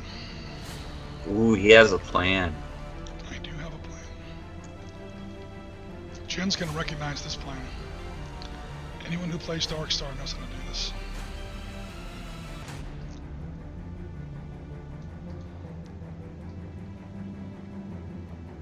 Yes, you do get a anti-aircraft strike, or whatever. But those 2 Chinese J7s, those Chengdu J7s, are flying. They're literally 2 of your snot-nosed jockeys did a flyby of my tower at 400 knots. They are flying over the British frigate. They have no missiles. They are making a bombing run. Well, okay, so I have a question. Yep. So I'm assuming they're coming from somewhere in Iran. They have to come out of the red box up north. Okay, so at some point when they're in range of my anti-aircraft weapons, do I not get a hit on them before Yes. they actually fly over the ship? You get to pick when you engage. Okay. Some missiles and some weapons do better at long range than short range. They actually get a little less accurate at point blank range. And the Mayhan can can support. Right. This is the Type 64 destroyer tactic the British perfected in the Falklands War. There's no such ship as a Type 64. There's a Type 22 frigate and the Type 42 destroyer. Type 42 destroyer has great long-range systems and piss-poor close-in systems. The Type 22 frigate was the opposite. They would pair them together. Operationally, they'd basically glue those two ships together in what they called, kiddingly, a Type 64 destroyer. And that thing would basically layer like an onion, like interlock their different range bands of air defense. And I don't think a single Argentinian hit was scored once they started using that tactic. So yeah, Mahan, again, we'll go over her weapons, but long story short, take your first shot. Those Gemdus are going to, I doubt they're going to make it. Spoiler alert for people in the chat, and also because this is a friendly game, I'm trying to use up some of your air defense, because my real attack is yet to come. Ooh, the real attack. A real attack. In other words, cruise missiles launched off of those two missile boats. Huh. All right then. Nice scoop. Bearing 045. Range about 20, more than that. 30 nautical miles away. Okay. Can I see the charts for the ships, please? Sure. Okay. So here are your two ships. Obviously, the air defense section covers air defense. Right. And that's the range. From 0 to 12 inches, all these weapons apply. From 12 to 30, only that weapon applies. And after that, basically these are the 50 cals that they have on the deck still, or the M60s on these little pintle mounts, which for some reason, like for Somali pirates and stuff like that, they still count. Those are your advanced, or your evolved Sea Sparrows. They're actually not so hot at point blank range. They do a lot better at medium range, and then at long range they're okay. Sure. And the Phalanx, of course, is a beast close range. That's literally the M61 Vulcan. It's basically a VODS without the tank. It's a radar guided VODS, and it just sits there, and you know what a Phalanx is. Yeah. Yep. Seen them done. The Type 23 is kind of similar, just not quite as advanced. She doesn't have that long-range missile system. She has the Seawolf, which is a Falklands War era, close-range anti-aircraft missile system. It's not the best. Right. But at close range, she still has the Phalanx. I guess the Americans sold them some, and they retrofitted them onto the Type 23s. Cool. All right, let's go back to the map and let. Okay, so I think that's it for navigation phase. Yep, I think that's everybody. Detection phase. Okay, the good news is for me, as I make that, well, I guess we should do this. We should really do this now. This is where the turn sequence gets a little screwy. Like, we may have to do that air defense phase now to see how far those whatchamacallits get. Those J7s. Because that 29 is not quite close enough to automatically detect anybody. Okay, so yeah, they're flying inward, I should say inbound, on roughly this line. In fact, you know what? They're going to fly in, because their range is basically unlimited. I mean, this isn't going to help me too much, but I'm going to get a little cagey with my Iranian movement here. Obviously, they have to enter from the red space. Their flight path roughly goes like this. Gotcha. Because I'm trying to at least dampen a little bit of what Mahan's going to do to me. Okay, so you have your two Chinese aircraft right now. How far is it from them to my destroyer, the U.S. destroyer, Mahan? Well, it depends on when you want to shoot at them. I mean, you're technically, the second they appear, and they leave Iranian airspace, they can be fired on. Because your range is 100 miles, so. I know. Okay. So I'm not sure, kind of like what the question was. 1, 2. Put them back. 3. Originally had them. Or you had them. Okay. Real quick, they become eligible for you to fire at there. I know, but I want to know the distance between the two ships. Yes. I thought you meant between the aircraft and the. Sorry. No. That's what I get when I don't listen to the question. Within 12 inches. 11 Put inches. them back on there, baby. We're going to unload on them with both ships. Yep. Both train. So you're going to wait until... Okay, cool. So you're going to wait until they're pretty much right on top of the Monmouth. Yeah. Because now they're within 12 inches of the Mayhem. I probably shouldn't have picked two ships that have the same first letter. So now both ships are close range. However, I'm now within 16 inches. Both warships are now automatically detected. Well, okay. Well, I'm now within 16 inches. I just wanted to check and make sure. Yeah. In case you shot them down before they ever came within 16 inches of USS Mayhem. It's fine. Okay. At this point in time, we're talking, peanuts. So Cool. let it. Weapons free, baby. Weapons free. Modern warfare is about details. Cool. We're both within 12 inches. So, okay, let's finish up the detection phase. Click, click. We're going to do that. Trust me, you get to shoot before I bomb, I promise. Anyone else on detection phase? These guys have purposely moved within 16 inches of your F-18 because I'm just tired of tracking those damn things. So no worries there. Pretty sure everyone is... Yeah, everybody was detected. They were automatically detected there. Well, I kind of gave that away, but that's fine. Okay, cool. Yeah, Everybody they were in 16 inches. These guys are within 16 inches. Oh, I never actually moved them. Jesus Christ. That's what I was forgetting. Yeah. Now they're within 16 inches. And again, I'm kind of giving it away, but it's fine. It's time to just shoot at people and have fun. Also, I'm trying to get to where I can... Hey, Jim, can you take a quick second and address Mark Burgess's question? Oh, sorry. He's on YouTube. Thank you very much. There's a virtual system is this. It looks interesting. This is... thank you for letting me know that. This is Naval Command by Rory Crabb. It's a miniatures game that you play on a table. 1 centimeter, he runs his game by centimeters. 1 centimeter per nautical mile. So, obviously, we have people in Chicago and people in South Florida. We've got people in the UK in our group, in our gaming group, and here on our SItrep team, and of course COVID. So it's not really a good idea, or sometimes not even possible, to get together around a table. I adapt the game to play in, believe it or not, Microsoft Excel. So nothing terribly fancy here. I did adapt it for online play, but I certainly did not create this game. This is Naval Command by Rory Crabb. This game is available, the rules are available, I should say. I'm sure in a number of places. I purchased it at War Games Vault. So I hope that answers the question. The map I got from Texas University, some quick Photoshop made it look like a cool little Navy CIC looking thing. They have a lot of good maps there at Texas University online. Really high quality too. Like this came down to like 10,000 by 9,000 pixels. Super high quality maps. They take forever to download though.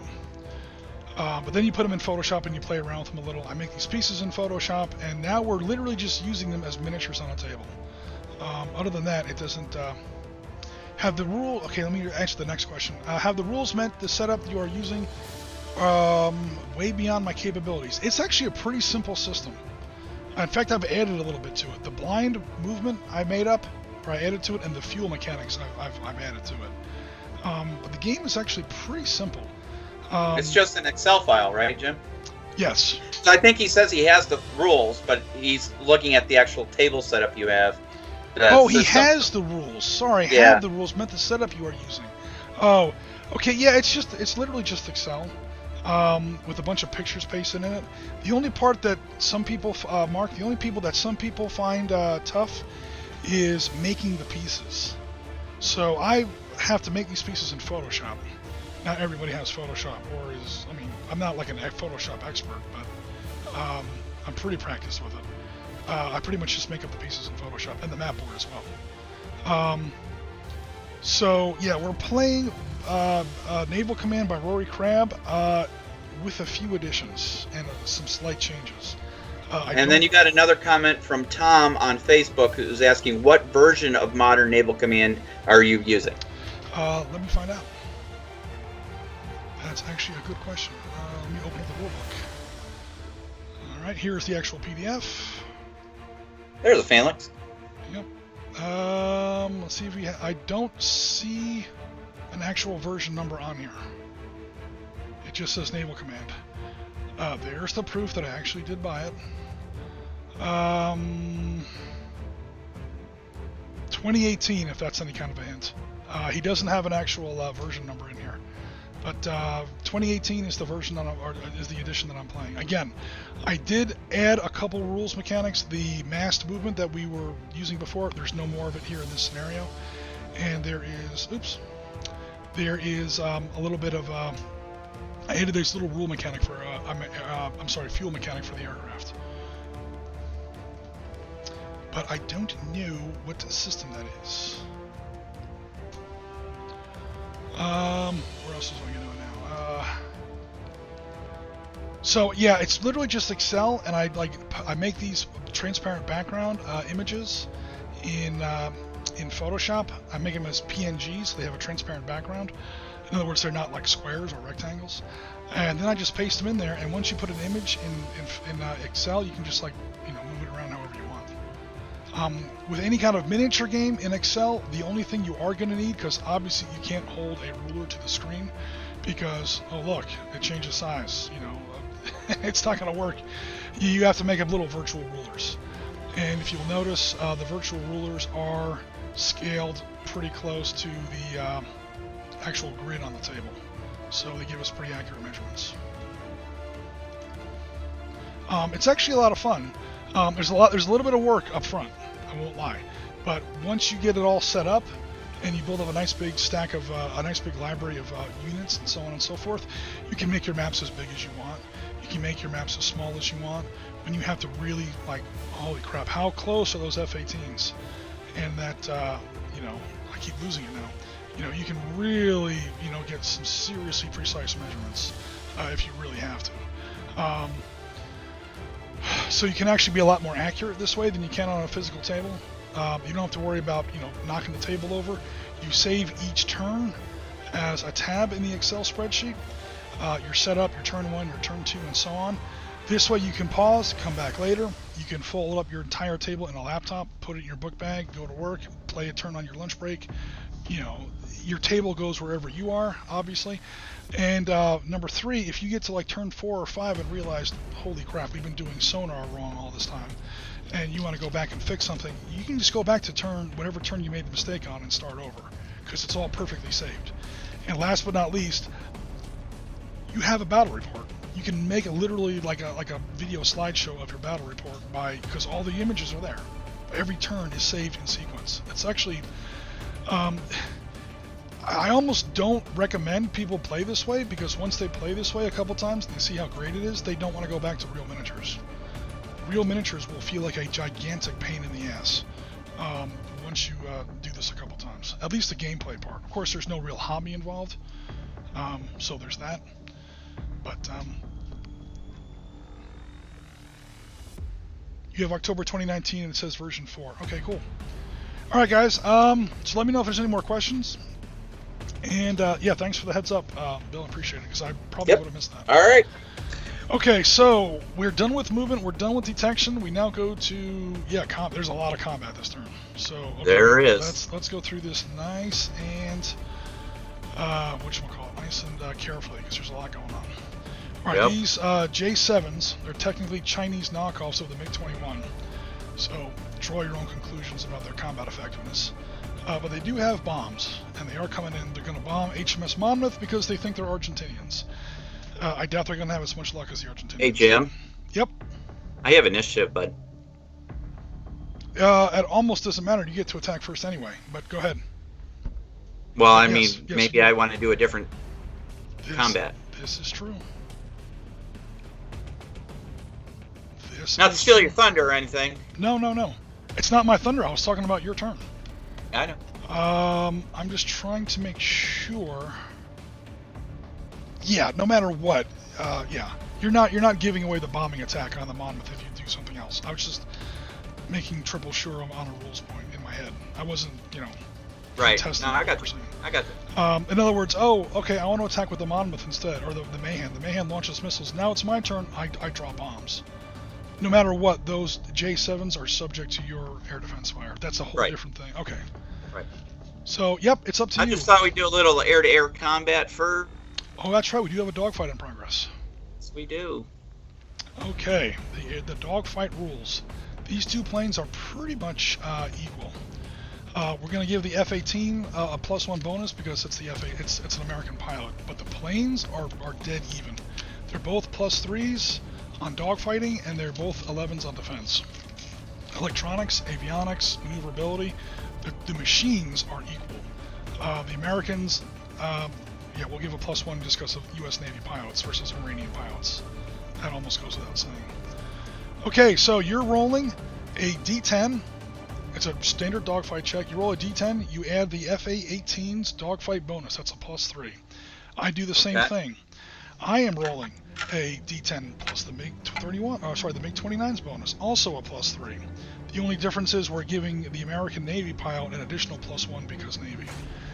So basically, you're rolling a D10 +4. I'm rolling a D10 +3. I'm turning on Mr. Webcam because this is important. Yeah, those MiG-29s are almost certainly the most dangerous Iranian units on the table. They're worth a frigate at least. I mean, they're badass actually. All right, so I'm going to roll a D10 +3. You roll a D10 +4. Whoever gets the highest wins. Doesn't automatically shoot the other plane down, but wins the dogfight. Here we go. I get a 2, which becomes a 5. Want to look at my camera there, Jim? I do not see your camera because of Skype's acting up. What'd you get? Oh, okay. I got a 10 plus Sweet. the 5 or 4 or whatever. Yeah, so you definitely win the dogfight. All right. Yep.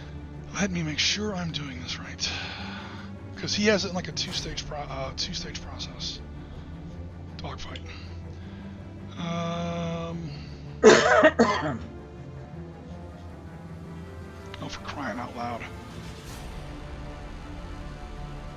I'll get there in a second, guys.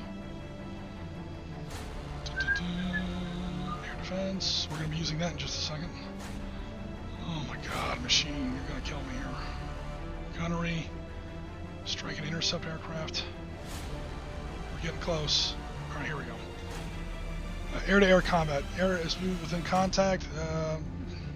Cool. Any aircraft involved in a dogfight, whether it wins or not, must immediately abort any attacks. Okay, so it can't attack anything else. And then it must return to base to refuel and rearm. Uh-huh. That's crap. We're not going to use that because I'm giving these planes harpoons. So you can't engage in another dogfight. We just have to remember he can't dogfight again. He's firing his air-to-air missiles. 1d10 for each aircraft. Add their dogfight characteristic. Decide what the highest score wins the dogfight. So you won the dogfight. So whether or not my guy wins or loses, or I should say, I know my guy lost. Whether or not my plane survives or not, that MiG-29 has to return to base. Winning side rolls 1d10 for each of their aircraft and adds their dogfight characteristic again. If the result is equal to or greater than the losing aircraft's defense, the aircraft is now shot down. So now you got to roll. So you won the dogfight. You've definitely at least chased off the MiG-29. To see if you can actually score a kill, roll that same thing again, and you have to beat my defense, which is an 11. So +4 total. You're looking for a 7-up on a D10.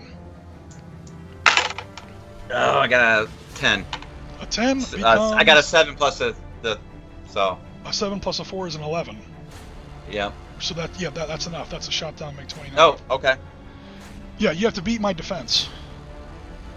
And the MiG-29's defense is an 11. So there's 2 rolls. There's a roll to win the an 11. 11 plus 3. 11? Okay. Yeah, you have to... there's a roll to win the dogfight, and then there's a roll to actually score the shoot down. You can win a dogfight and not shoot down the enemy plane. You basically force him to return to base. Is the way he handles it. It might seem a little silly in this case because it was just one craft versus one craft. It makes a little more sense when there's like 3 MiGs versus 4 F-16s or something, you know. Right. Alright, so that MiG-29 is splashed. Splash 1 for Maverick. Splash that sucker, yeah! Okay, that is it for him. That means less, oh god, what was it? KH-53s. Those things do carry anti-ship cruise missiles. So, fair warning. Well, one of them does, because one of them's in the sea. Okay, cool. So that was the attack. Now I will launch my attack, which is the because we alternate, which is going to be my J7s versus HMS Monmouth. Okay. So, yeah, Mortal Kombat. That says because science teacher. And Piotr says made in the PRC. The J7s are certainly, yeah. Actually, a lot of this Iranian equipment is. Their cruise missiles are basically knockoffs of Chinese YJ-83s or whatever the hell they are. I don't know Chinese equipment that well. Okay, so there's a lot going on here. HMS Monmouth has air defense. Of course, she can fire at short range. USS Mayhem can also launch short range air defense. So what are we doing here? Which one do you want to use first? Let's go with Monmouth first. Okay, Monmouth defending herself is a Type 23 guided missile frigate. She has a total, she can fire everything, obviously she will, because she's at close range. She gets +5. Her air defense radar is turned on, because she did go active. So it's 5 plus 2 is 7. Oh man. Yep. And I think those J's are pretty much toast. That may have been a foolish move on my part. Because their defense is not that great. Their defense is only a 10. Which sounds like a tough number to beat, but again, you get to add 10 to your defense. Alright, I'm sorry, you get to add, what do we say, 5 plus 2? You get to add 7 to your roll. 7 to my roll? Yeah. Bye, J7s. And you're a 10? Yeah. Okay. I got a 10 plus 7. Okay, and cool, that's one down. And now does the Mayhem want to shoot at the other one? Yeah. Cool. Yeah. Or well, I'm literally asking, does the, because again, okay, now Mayhem is at -1 for the rest of the turn on air defense. I'm sorry, not the Mayhem, the Monmouth. Does the Monmouth want to shoot again at a -1, or does the Mayhem? Yeah, let's do it. I Okay. mean, heck, that's a 6, right? Now So you we're down to 6. Yeah, plus. 6. So now you need a 4-0. All right, here we go. I got a 9. Plus Okay, cool. the So 6. both of those J7s are splashed. And what we do is technically, well, I kind of knew they were toast, but I was trying to wear down because now the Monmouth has now fired her systems twice. She's at -2 for the rest of the turn, which is kind of my plan. Because now when I start launching cruise missiles, which are actually more difficult to shoot down, she is going to be at a -2 penalty. Unfortunately for me, USS Mayhem is close to beam. And Mayhem has not fired anything, so she's not at -2. So you put one of these little defense markers down there each time, guys in the chat, just to kind of keep track of how many times they've fired their air defense. All right. My turn for another attack, eh? Technically, that's true, yep. All right. I want to go after your frigate. Okay, with what platform? The F-18. This F-18? Yep. Because this F-18 is already attacked. Correct. Cool. This F-18 is going to launch a Harpoon anti-ship missile at at my frigate. Cool. Yes. Missile away. She carries 2 of them. Are you firing one or both? Unload both. Cool. So there are now 2. I'll fix. I gotta do a lock. Harpoons. You gotta. Okay. Yeah. So locking's gonna be easy because again, Iranians. Mauji class guided missile frigate has an EW profile of 10. That's the number you gotta beat.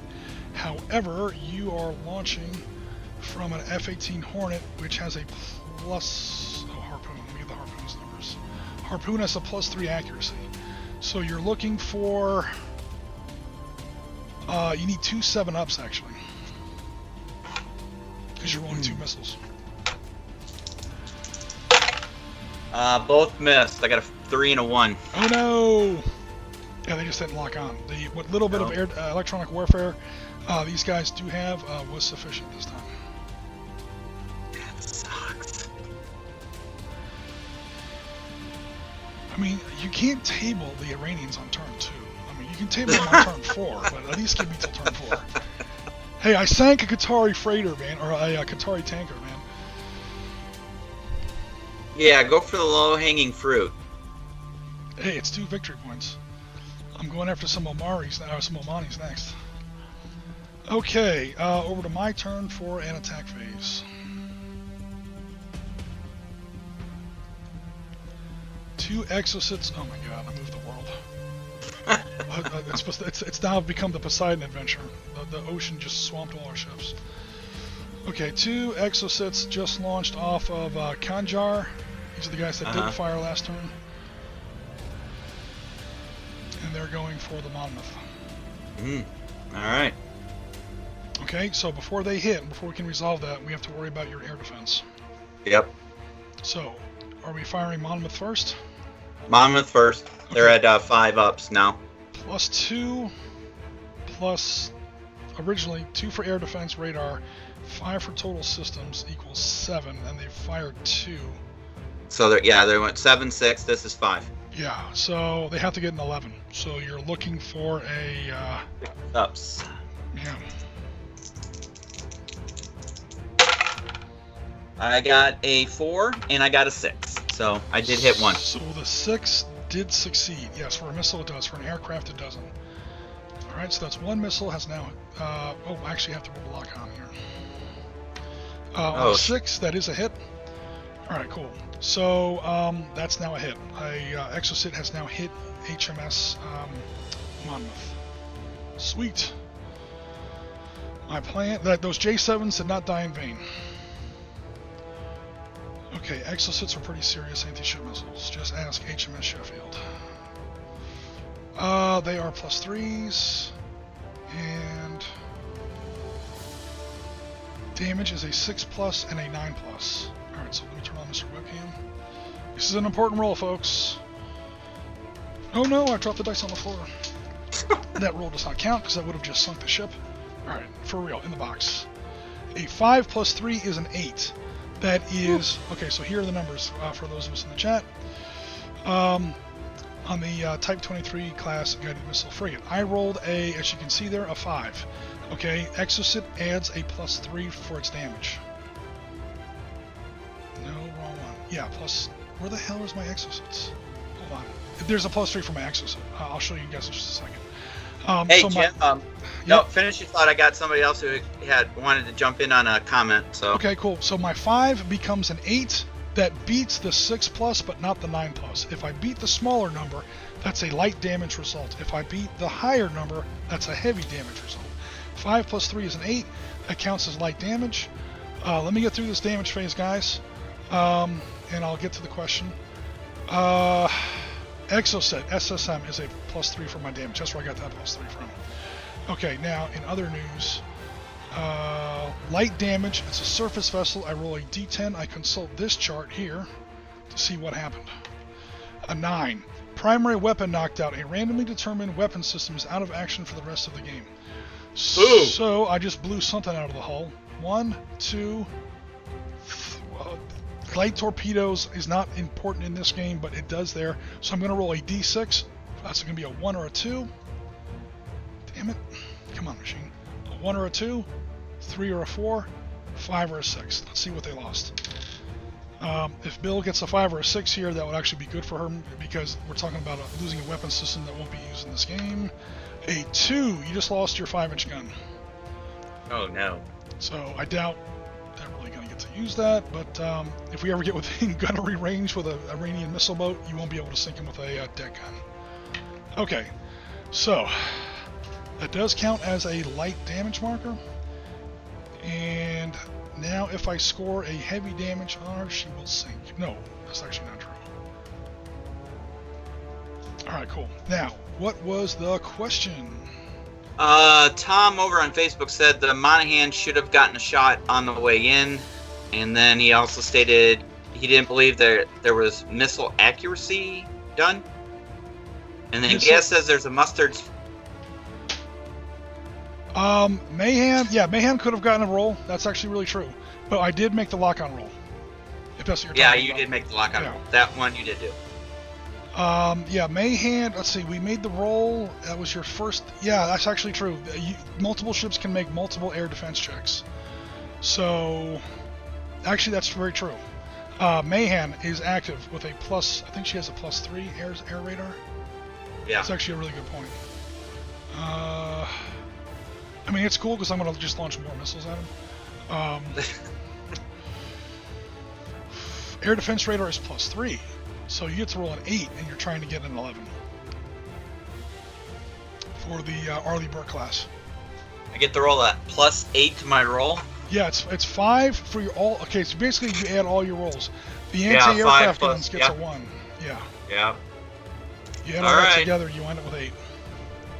All right, rolling die. Trying to get a modified 11. I got a 10. A modified 10? Straight up 10. Oh, so I got a 10 plus the 8. Yeah, you literally get rolled an 18. So yeah. Yeah. All right, so those first 2 missiles hit. Or I'm sorry, were hit. And then we'll do. Let's keep, because we're already making turn sequence mistakes. Let's clean this up. Okay, this did not happen yet. Not yet. And this. I have a bad feeling about this. Okay, cool. Ugh. Okay, cool. Next, over to your attack. Oh, boy, you know what, Tom, the rules referee here, he says you can fire first at medium range, then at short range. I didn't know you could do both. I thought you had to pick, so. You can pick. Oh, My rules say that you can choose the lower one, but you do not get to shoot multiple times. Now, what he may be referring to is this, because this you're allowed to do. We have, hold on here, Arleigh Burke. Arleigh Burke class can fire her her evolved Sea Sparrows at long range when she gets a higher number. She cannot fire those other ones, but now that's 2 air defense checks. Oh, it's 2 there. So you get to roll a 3 at medium, Yeah. but then you don't get the missiles at close range because you fired them at medium range? And by the way, Tom, no, you did. In your case, you didn't fire them at medium range. Right. I Yeah. fired them in short range. Close Now, range. it's only a +1 there, but they say to add all of them together in the rule book. Right. Total air defense Right. +5. That 5 there is just the sum of 1, 1, and 3. And he may notice this in a second. I did, admittedly and proudly, change some of these numbers because my man Rory Crabb needs to hire a new editor. His book is riddled with typos, and I flat out do not agree with some of his technical data. Giving the phalanx a +1 is just absurd. So I jacked it up to a +3, and then I lowered some other things, not to make the Arleigh Burke just ridiculously overpowered. She is one of the most advanced, or they are some of the most advanced destroyers in the world right now, but she's already like 700 points or something like that in the game if you use points. So yeah, I did change some of these. Okay. Now, you know, rules mistakes. It's flowing fine. It is what it is. Yeah, rules mistakes I totally cop to, but as far as these numbers, Yeah. I did change them on purpose. Yeah. All right, cool. All right.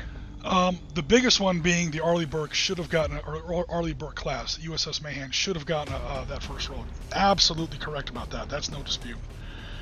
Okay, so anyway, we have Gaz on the chat now. What's Of going course, on? Gaz has to go to the food column. It says mustard on. Put a mustard. There's a mustard smudge on the screen, right? There's You about to had be your highlighter on. there's about to be a mustard smudge on the screen. It's called HMS. Oh! I'm gonna blow a hole in the ocean where that used to be. Okay. All right. So that was my attack from Iris Kanjar, or IRIS Kanjar. Over to you for your attack. All right. Let's see. The F-18s have both attacked. Yep. All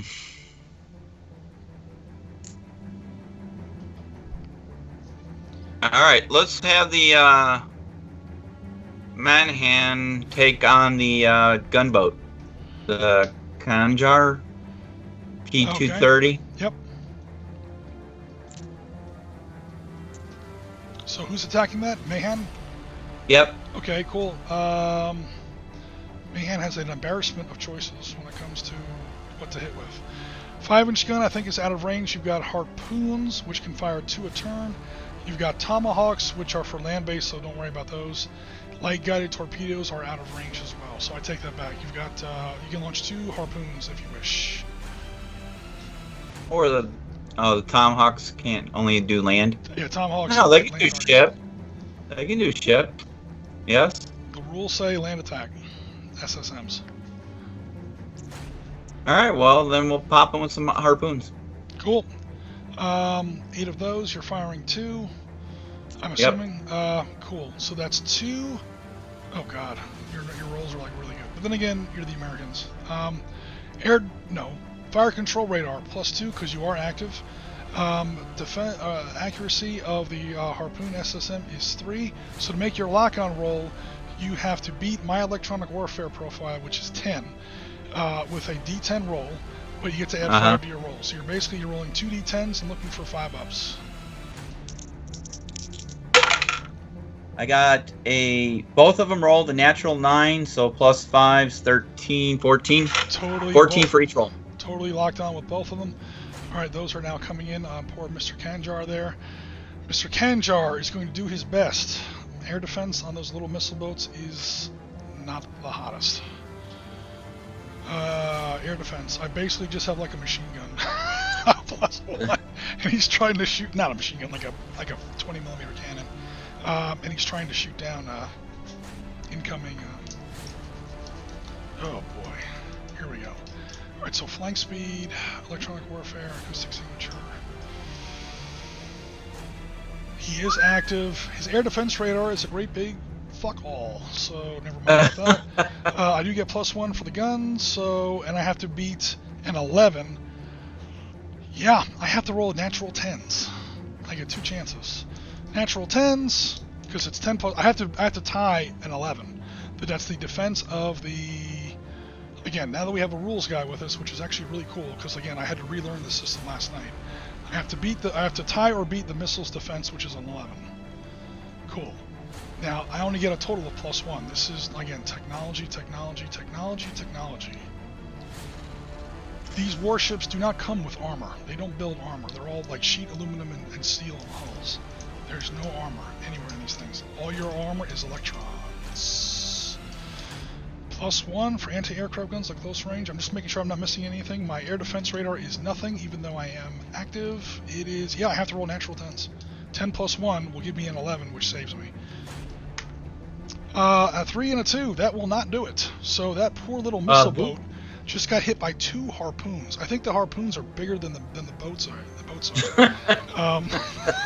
Slight exaggeration, but I stress slight. Okay, here's where we get to see a big mushroom cloud where an Iranian patrol boat used to be. Okay, so it's a +3 for damage. That's this number right here. You get to roll a D10 and add 3 to the result. Now, the target you're trying to beat is a modified 4+ does light damage, a modified 7+ does heavy damage. Okay. All right, rolling 2 dice, 1 for each missile. Yep.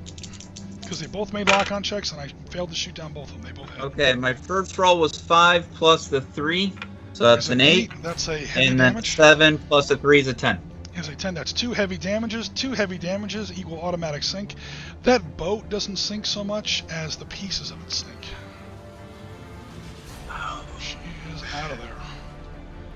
USS Mayhem gets to paint a nice big Iranian missile boat on the side of her conning tower there. Boom! She be sunk, or more accurately, the pieces of her sink. Okay, next attack. The Tabarazin fires. Yes. 2 more exocets at HMS Monmouth. Oh, good night. Why you gotta pick on the British, man? Gaz, is gonna start getting a complex. Because she has a lower electronic warfare signature and a lower air defense radar signature. And I've been using up her air defense. I'm trying to overwhelm her, Sheffield style.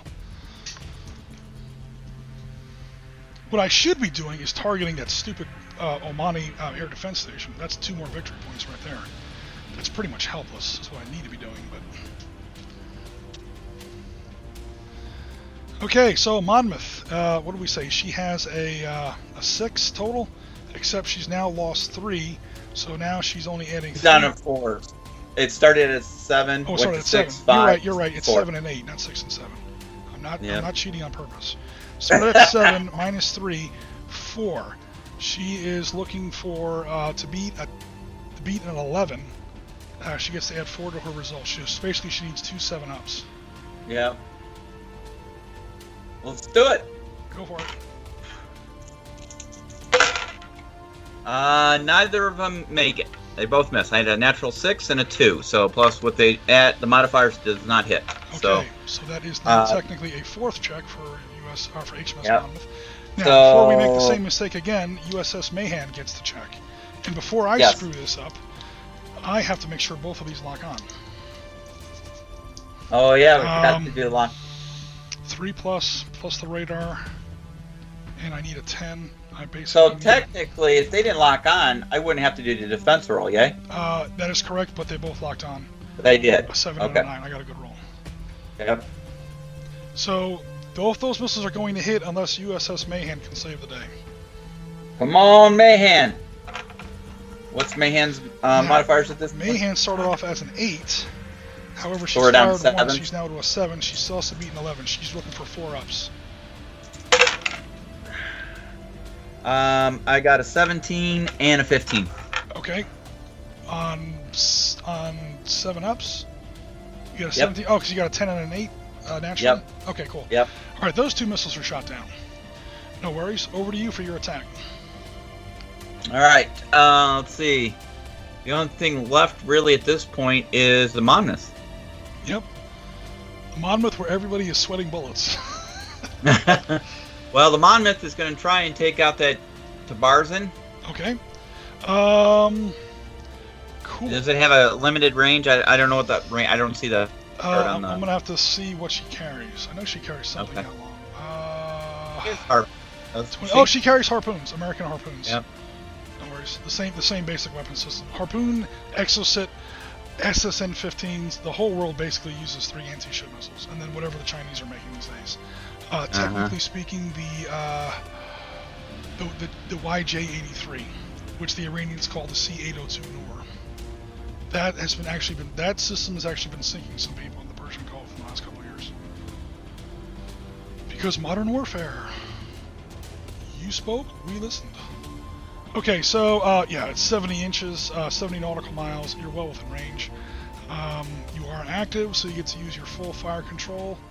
Fire control for that ship is a little less than the American one, so it's 1. 1 plus 3 for the missile itself is 4. You're trying to beat one of the missile boats. The missile boats have a electronic warfare of 8. Oh crap! Oh no! I was thinking. So It was 2 10. missiles coming down with a +4 modifier. Yep. You basically need 2 4-ups.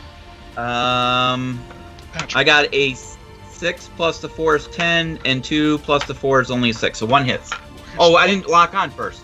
Got to lock on first. Right? That's literally what you just rolled. Yeah. There is no to hit number. There's no. Oh, okay. And if it locks All right, on. so I locked on. Cool. You locked on with one of them. One of them ditched. Because they're obviously really nervous aboard that ship. So 1 harpoon is coming in on the Tabarzan. I'm going to try and shoot down the Tabarzan. None of my other ships are close enough to really help. Unless that frigate has anything. Does that frigate have anything long range? I have a Fear Sam that can launch. Okay, so let me try that. So, okay, let me zoom in a little bit so we can read here. The Fear Sam, or Fajr, if I'm saying that right, which I've now completely lost track of. Yeah, the Fajr Sam, at a longer range, either has a +2 or a +1.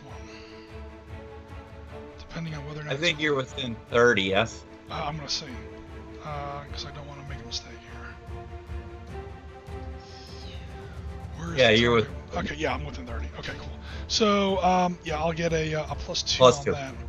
The ship has no air defense bonus, I don't think. Air defense is... Come on, machine. Help me out here. Air defense is +1 as well, so I have a total of +3. I have to beat an 11, because again, harpoon. So I'm looking for an 8+. 5! The Fajr misses. My missile misses your missile. Now it's just up to the poor little Kaman and his missile and his machine gun, or his anti-aircraft guns. And again, I literally need a 10. A natural 10, because 0 air defense radar bonus and 1 close bonus for the anti-aircraft guns. I need a 10, gives me an 11, ties the number. So now, not so... Holy shit, he got it. He's there with his 20mm, he was like, tick, tick, tick, Allahu Akbar, tick. Oh my god, he actually scared me. That's awesome. Alright, the British are just having no luck this time. Okay, so both of those missiles missed. That's my turn to attack. One good thing that's going to happen for the British, my MiG is not going to shoot down that Lynx. No. That MiG launches both of his KH-53s Yeah. at the Monmouth. Okay. Because I want that Monmouth. It's a thing now. It's officially a thing. Okay. Oh, well, that hasn't happened yet. Sorry. So this is going to be your 5th air defense check this turn. Well, we're gonna have the Mahan fire first. Okay, this is going to be the Mahan's 3rd. I forgot to put this down last time. Yep. 3rd. Oh my god. Okay, it's none. All right, we're good. We're clean. All right, cool. Oh my god. Alright, you started off as an 8. Well, last time you needed 4 ups, now you need 5 ups. Okay. Meanwhile, before we mix this up again, let me make sure I lock on. 7 and a 9, they both lock on. Okay. So now 5 ups? 5 ups, natural 5 ups, yeah. A 7 and a 1, so I have 1 hit. 1 hits. Okay, now the Monmouth has a Hail Mary shot to shoot down that last one before it hits her. Yep. Now, she started off at 7. She's now a 3. Yep, +3. Yep. Okay, so she needs a modified 8+. Oh, I'm sorry, an unmodified. She needs a natural 8. I need 8s up. Yep. Yeah, 1 roll, because there's only 1 missile left. No. I got a 1 and a 3. Okay, you only got 1 roll because there's only 1 missile left. But Oh, that's right. Yeah, Yep. okay. 1. Well, we can take the 3 or 1. Doesn't matter. Neither of them hit.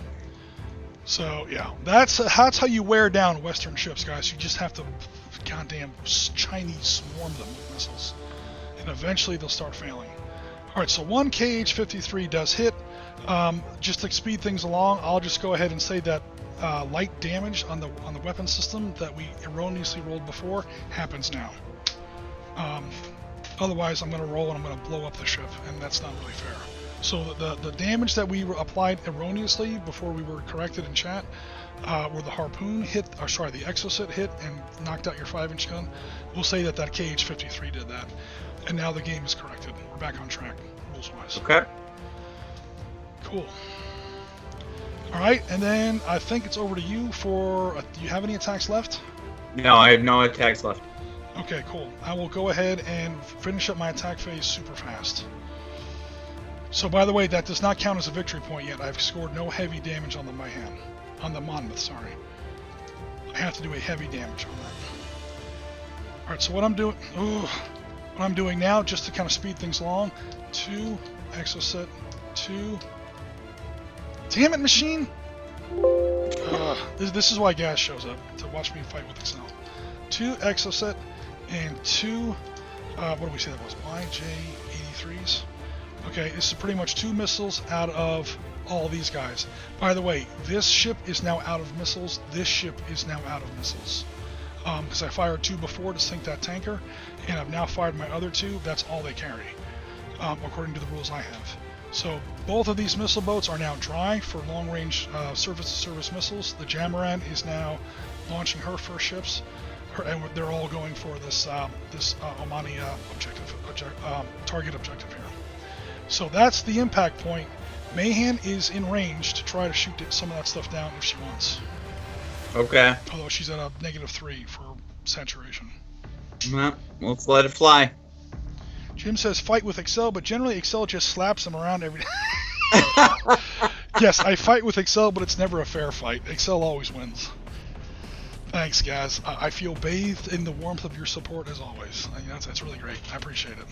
I'm just kidding. All right, we all clown around with each other here on the SItrep. So, super fast. Let's see if you're within 12, because that's gonna make a difference. I don't think I am.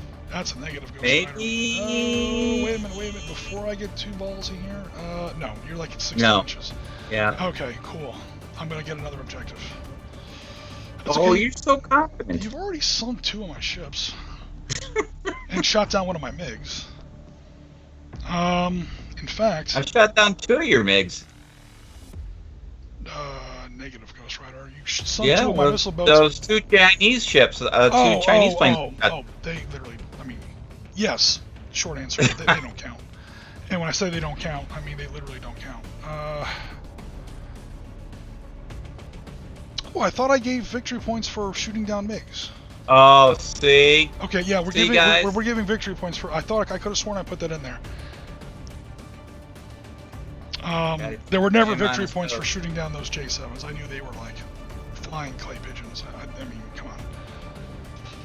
They're Chinese knockoffs of MiG-21s fighting against F-18s in 2017. I mean, come on. Those guys filled out their will before they got in the cockpit.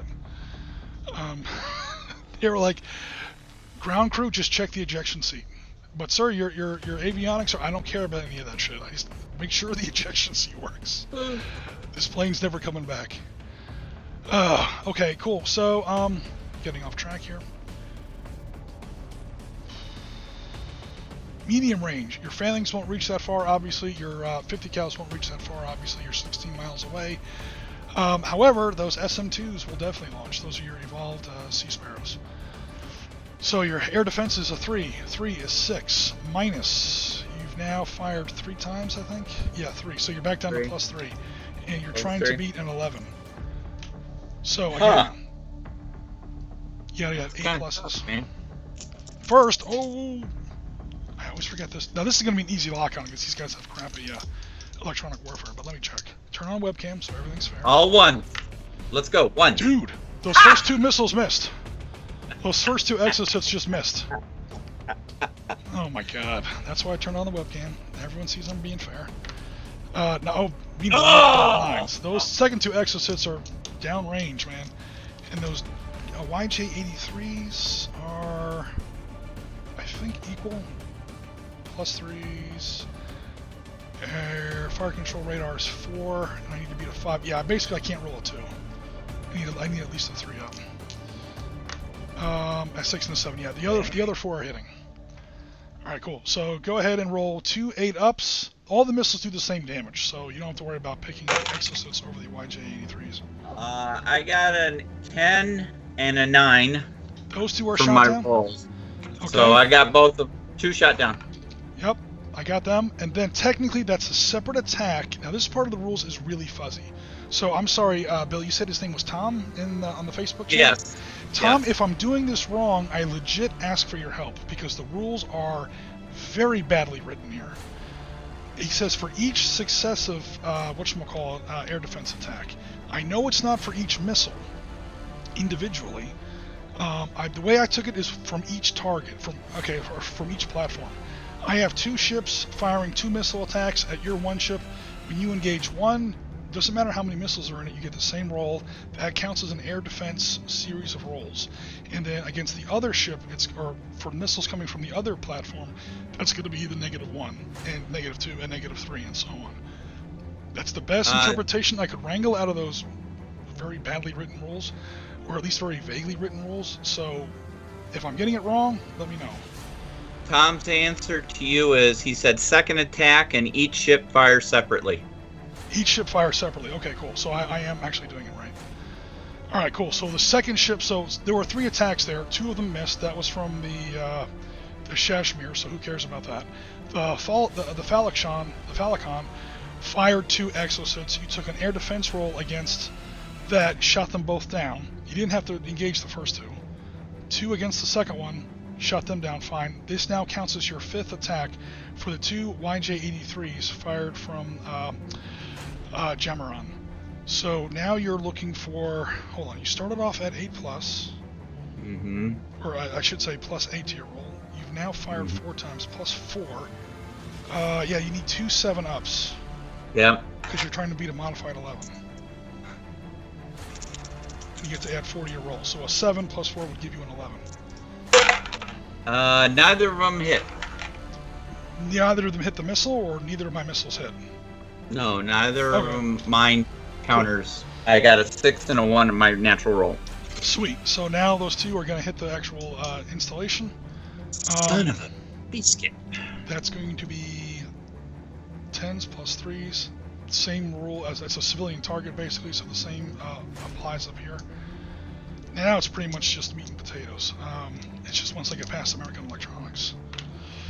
2 plus 3 becomes a 5. That is major damage. And an 8. Yeah, okay, that's the second one taken out. That's 2 heavy damages. Well, not only is half my fleet sunk, but half of what's left is now out of missiles. We're probably about to turn around and that's run away. a darn shame.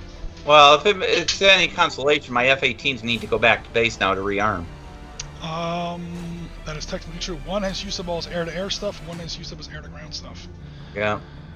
Well, the one F-18 still has harpoon missiles, right? Yes. The rules say go back home after a dogfight, even if you That's win. right. I say Yep, horseshit. go back. But because what I'm doing is I'm giving them air-to-surface munitions as well. That is a legit change in the rules. Because So are we saying he has to go back, No. or do we... this guy does Okay. not. He can't fight any more dogfights.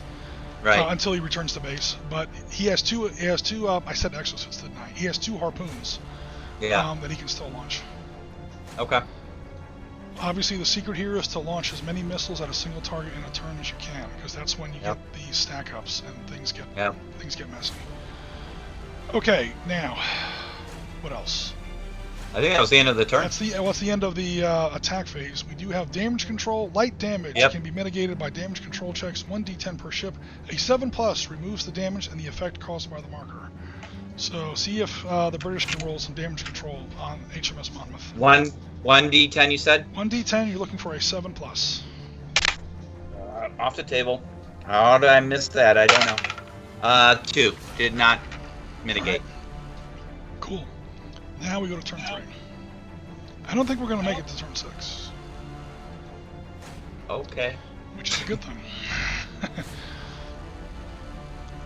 Alrighty, let me clean up the map here a little bit. All these missiles have hit. Or not hit, or whatever, they're all resolved.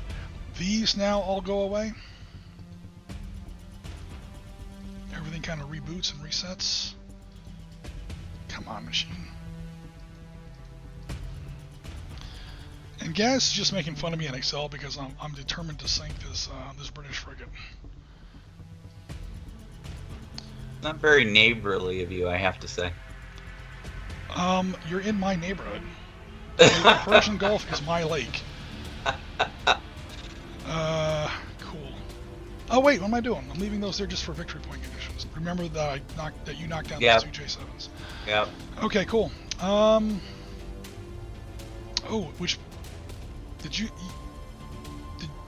That Tabarzan survived that, didn't he? That's true. Tabarzan's technically still there. So Yes. 1 missile boat is sunk, 2 J7s are shot down, 1 MiG-29 is shot down. Okay, cool. So he's got 2 missiles left, out of missiles, a few missiles left. Yeah, the Iranians are running out of they're running out of ships and planes, but they're also just running out of ordnance. Yep. You don't have a lot of staying power. Okay, so we will start with initiative. I still have my 2 D10s. You still have your 3 D10s. Yep. My best was a 5. My best is 10 and a 10 and an 8. You totally win initiative. Do you want to go first or make me go first? Yep. Okay. I gotta go first. Cool. Alright, so, I'm gonna move... This is where it gets hard. Let's go ahead. The Mahan. Okay. Straight up towards the strait. Straight up towards the strait. Put it right, put it, you know what? Okay. Can you actually, you see where my Seahawk is? Yep. Put it as close to the Seahawk as you can get it. Okay, cool. Yeah, her speed is only 8, Yeah. which is actually pretty fast for a ship, so she's just going to keep moving up and maybe make a little course change. Again, there's no real facing in this game, effectively, but that's mostly for visual thing. Yeah, she has set a course for the Seahawk. She has a big column of smoke to guide her on her way, so she won't miss it. Okay, now over to me for my movement.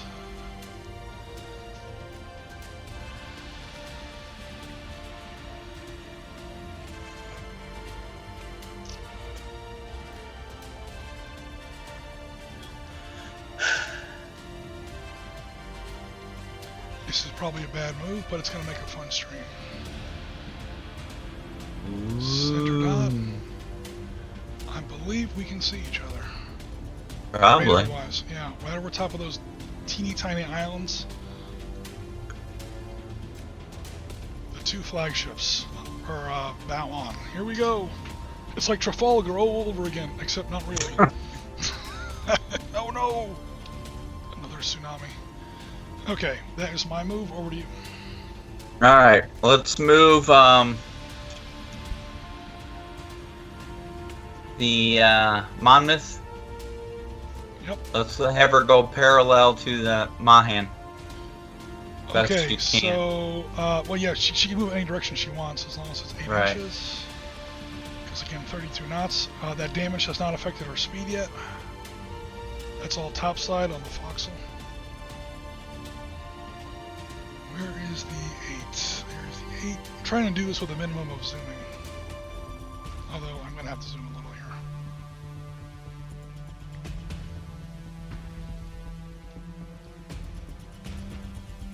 Get out of the way, blowing up MiGs. Okay.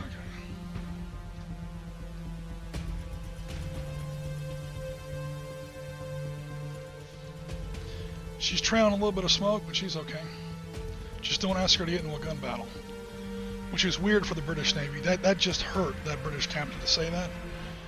Every British naval captain wants to get into a gun duel sooner or later.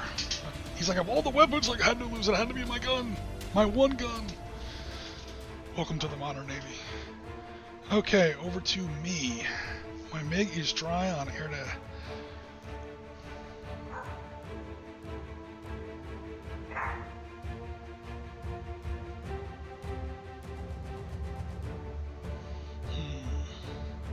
Ignore it just for now.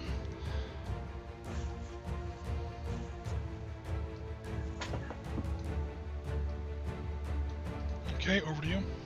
All right, the F-18 that is south of the tanker wreck. Yep. We're gonna have it go up your MiG. Okay, cool. No worries. Just to make the game run smooth, I say my MiG will stay there and dogfight you. Okay. Because technically that MiG technically still gets a chance to move. If that MiG Right. says I'm going to fly somewhere else, there's no dogfight. Right. So that's why I moved my missile boat. I wanted to see if you were going to move your F-18 first. Because I can move my thing to your F-18 and your F-18 can just run away. Yeah. Now the inverse happened. You moved over to my MiG, and my MiG can just say, "Hey, peace out, I'm out of here." But actually, spoiler alert: the F-18 is who I wanted to fight. So I'm more than happy to. That Lynx gets a front row seat to another Top Gun reenactment there, sort of. Okay, cool. So that will be my move and attack. Is that MiG-29 basically moves nowhere and says I'm going to engage the F-18. So over to you. Okay. All right. So my other F-18 Right. still has your two Harpoons. ship missiles. Yep. Yep, harpoons.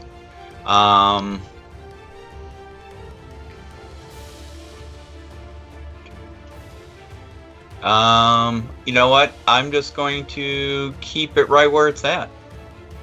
Okay, awesome. Gaz asks, countermeasures on them consist of silver foil and a window. Don't laugh, that shit still works. I think they don't. It's not technically silver tin foil. It's a different kind of alloy with like some kind of special dust on it or something, like glued to it. But they still have those, and then they're fired out of these like little light rocket launchers, almost like or like smoke dispensers on a tank. That does still kind of work. It just literally fuzzes out or de-resolves the radar image that the missile has. The problem is, once most modern cruise missiles are in what they call terminal guidance, they usually are switching over to infrared. So that doesn't work. But sometimes it does. I mean, it depends on... Most modern guided weapons have two-stage guidance. Like, it might fly in by satellite until it gets close and then it locks on by its own. Or it piggybacks off the ship's onboard radar until it gets close. And it switches over to what they call terminal guidance, which is like the last attack run. and that's when things get nasty. Especially for the harpoon. The harpoon, as you guys probably know, does not hit from the side like an exocet does. It heads toward the ship, and then at the last like half a mile, it like kicks up like to almost like 500 feet and plunges down. It's the idea is to actually punch through the deck, not punch through the side of the ship, but down through the deck. That way, where the armor center. Well, there is no armor, but where it gets to the magazines, the electronics. The plating center on the top deck than the side panels. Yeah, I mean, that's very true. These ships have no armor. They don't build warships with armor anymore. And it's just the plating. And where you're absolutely correct is, by the time they build the hull unarmored, they cannot build the superstructure out of steel at all anymore. It's built out of aluminum on most warships nowadays. So hence HMS Sheffield. Sheffield took that exocet hit in '82 and then just burned, because aluminum burns, and they couldn't put it out. And just burned. It burned for 10 days before they finally like abandoned her. But yeah, they can't even build the superstructure of those warships out of steel anymore because the hulls are unarmored. The ship becomes top heavy, so they have to build it out of a lighter metal. It's all about electronics. Once you get through a ship's electronics, it's almost like one shot, one kill. It's like I was saying at the beginning of the chat, if you're looking for a gunnery shootout, this is not Guadalcanal. This is not IJN Kirishima versus USS South Dakota. It's a different battle. Okay, but otherwise, okay, so you've moved Monmouth, you've moved Mayhem, you've moved I've moved everything, Jim. Yeah, I've moved everything. Have you? Gaz says, I've seen Battleship. You need the Missouri if you want armor. You've seen Battleship. Hey, you know what, Gaz? I know you're kidding there, and I totally get it. The thing is, in the early 80s, after the Falklands, they brought back Missouri, Iowa, Wisconsin, and New Jersey just for that reason. They're like, holy crap, armor might still be a thing. Maybe we have anything laying around with armor still? Oh, yeah, these battleships. That's why they brought them back. They saw what happened to HMS Sheffield, SS Atlantic Conveyor, all those British ships in the Falklands, and they said, damn, our ships are pretty... They're kind of glass cannons. But the New Jersey actually fired in Desert Storm. New Jersey and Wisconsin, both of them. Yeah. I actually knew a guy who was on U.S. Marine Corps'. He wasn't on the Missouri. He wasn't on the Wisconsin. He was on the team that was calling in the strikes and like providing adjustments for Wisconsin specifically. Wow. Yeah, when a 16-inch shell hits, that's a come to Jesus moment right there. And you're within like half a mile of it. It's you don't hear it so much as you feel it, like a punch in your chest from half a mile away. If it lands on you, you don't really feel much of anything, but it's all good. All right, so I'll just move my last ship here. And then Gaz is also asking about this, is there a World War II version of this game? Could we use it like for any kind of Atlantic mission like Greyhound? There's a ton of World War II naval games. My favorite World War II naval game is probably Naval War. I've talked about it in my Ops Center series. I'm sure this game could be adapted to it, but yeah, Naval War would be better for World War II specifically. More gunnery, less sensors, and of course this game is the reverse. Okay, is my bell moving anywhere? Actually, my bell, which we haven't really been keeping track of fuel, but that's okay, is going to go ahead and land. We're only on turn 3, so no one's out of gas yet. Right. I don't think this game is going to last long enough for anyone to run out of fuel. Probably why Rory Crabb didn't include it.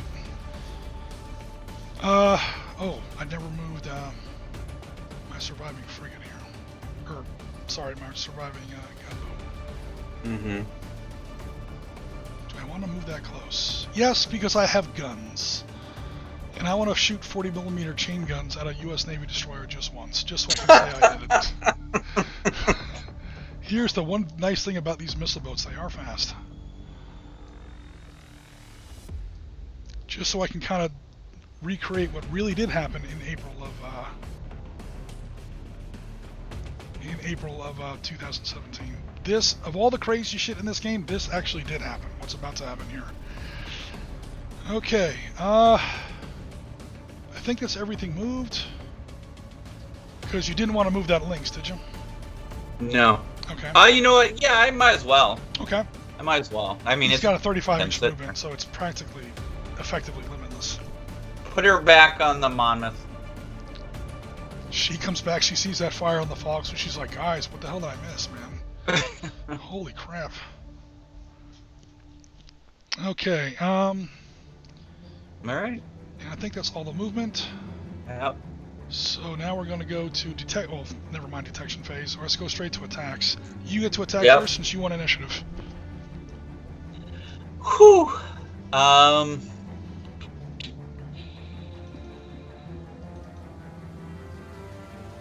Why not? Let's go with that F-18 first.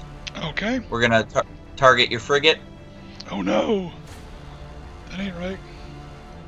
So I gotta do a lock on. Yep. You're looking for 2 7-ups. Because harpoon, the reason why it seems harder, it's because you don't have a your surface scan radar is a +0. Harpoons are more accurate when fired from ships than from planes. Firing harpoons from planes is because, in other words, harpoons always get a +3, but since your sensors are active, USS Mayhan and also HMS Monmouth are getting either a +3 or +2 respectively. Fire control radar. Fire control radar on the F-18 is technically a 0 because it's not the. I mean, the Mayhan's radar system is the size of the Hornet, so it's a lot more powerful. So you only get the +3. So you're looking for a 10 versus +3. So you're looking for 2 7-ups. 2 7-ups. Okay. Yep.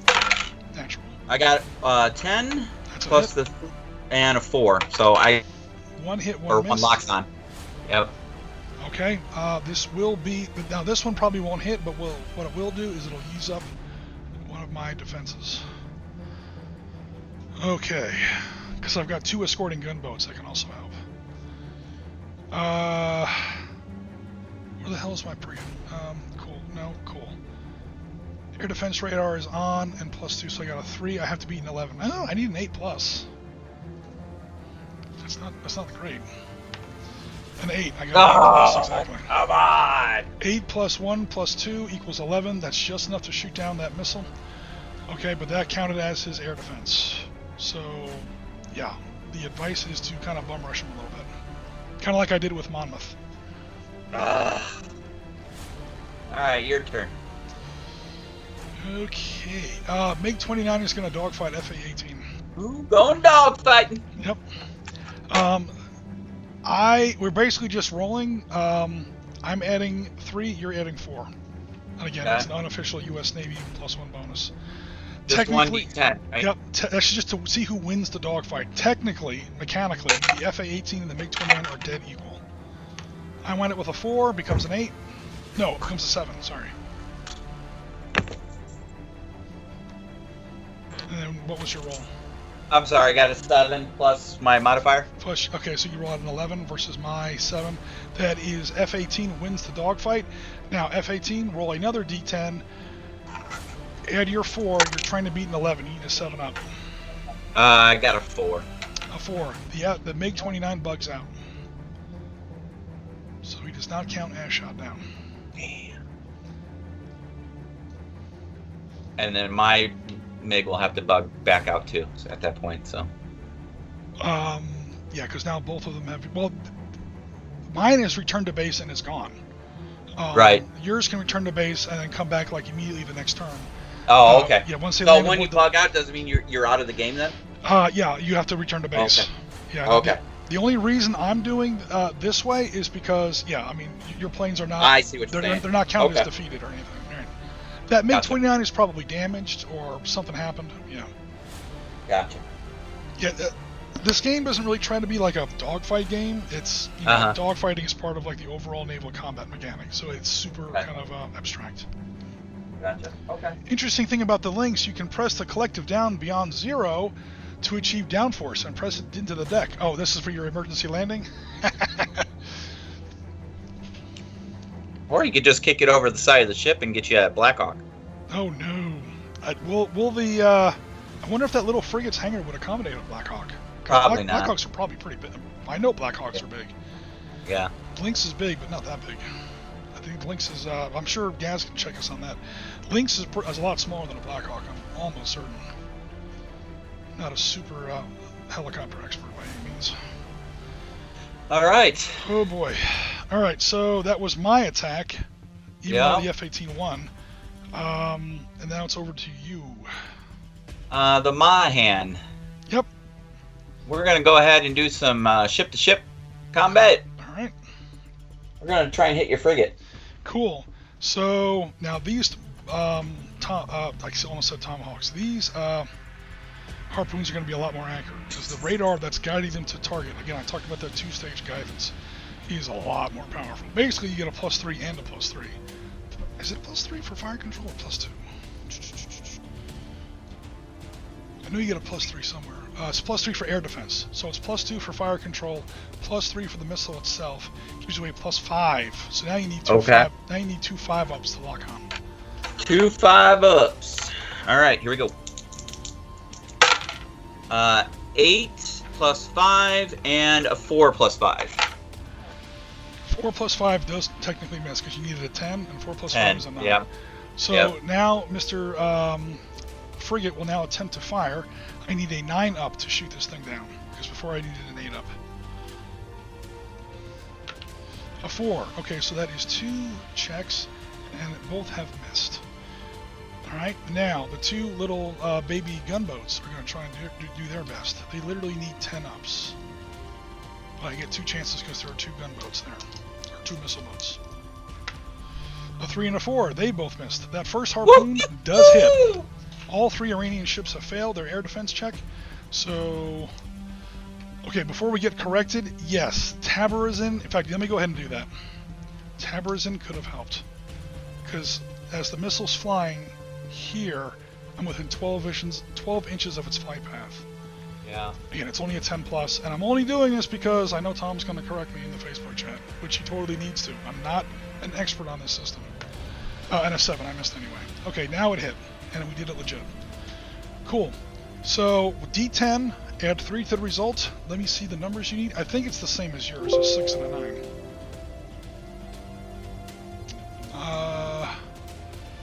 Guided missile frigate, 6 and 9. Let me zoom in a little bit. Yep, 6 and 9. Yep. You gotta roll only one missile hit, so roll 1d10, add 3 to the result. You see that? That's by the people in the chat. That's that 3 there. So I got 10 + 3. Oh, I'm sorry, I couldn't hear.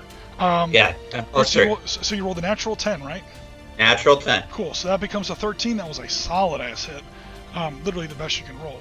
So a 13 naturally obviously beats a 9. That counts as a heavy hit. So that is a mission kill. That ship now counts as not sunk, but for victory points purposes, it's sunk. Because once you get a heavy damage effect, all of this happens. I can only move half speed. I cannot make any more detection checks. I may not fire any primary weapons. I lose all my defensive weapons except for those stupid 50 cals. My electronic warfare and acoustic signature are reduced by 1d10. So for the rest of the game, my electronic warfare signature goes from a 10. It went down by 8. Oh! So it's now a 2. You literally throw a rock and you're going to hit the ship. I may not launch or recover aircraft. I just landed my bird and now the bird can't launch again. Any submarine must immediately surface. I cannot do damage control. Yeah, that ship is basically a wreck. For narrative purposes, she's still afloat. But if you look at my victory conditions, it actually does say hit or crippled, or I should say sunk or crippled. Because, you know, like it says in the rules, a heavy damage is basically a mission kill. I mean, I might be able to tow her back to base after the game or something, but yeah, she's pretty much a floating junkyard at the moment. Okay, good shooting. You do get victory points for that, because again, she's already got the heavy damage on her. In fact, just so I don't lose track of it. And I did make a piece for it. Obviously, if you buy the counters, if you buy the actual PDF game, these counters come with a PDF. Or similar counters. These are just the kind of quick ones I made up for this. Okay, I'm sorry, what was the question? Nothing. I was just saying you got to use what you build. Oh yeah, totally. And then Jen said she's going to share part of this stream with her students to show them how much math is needed for a good gamer. how much math is needed for naval combat? Because guys, I mean, anyone who's watching the stream already knows this. This shit matters. Next time you go to the gas station and you complain about how much gas costs, remember this game. It's because stuff like this happens, or stuff like this could happen. This is why gas is expensive. If you think that, I mean, the date, 2017, if you think this stuff doesn't affect you, I know, I'm preaching to the choir. Anyone who's watching this stream already knows this. But for later people on YouTube, this stuff really does affect you. It's not just, you know, a fun game, and it's not just academic, you know, power monitoring or whatever. This stuff does matter. Yep. You, Jim? Oh, thanks. I get to attack now with my one ship that still had missiles left. Remember, guys, this ship has no missiles. This ship has no missiles. This ship had a couple, but can no longer fire primary weapons. Oh, wait, I forgot my little gun battle here. My little that person is going to fire her last 2 cruise missiles.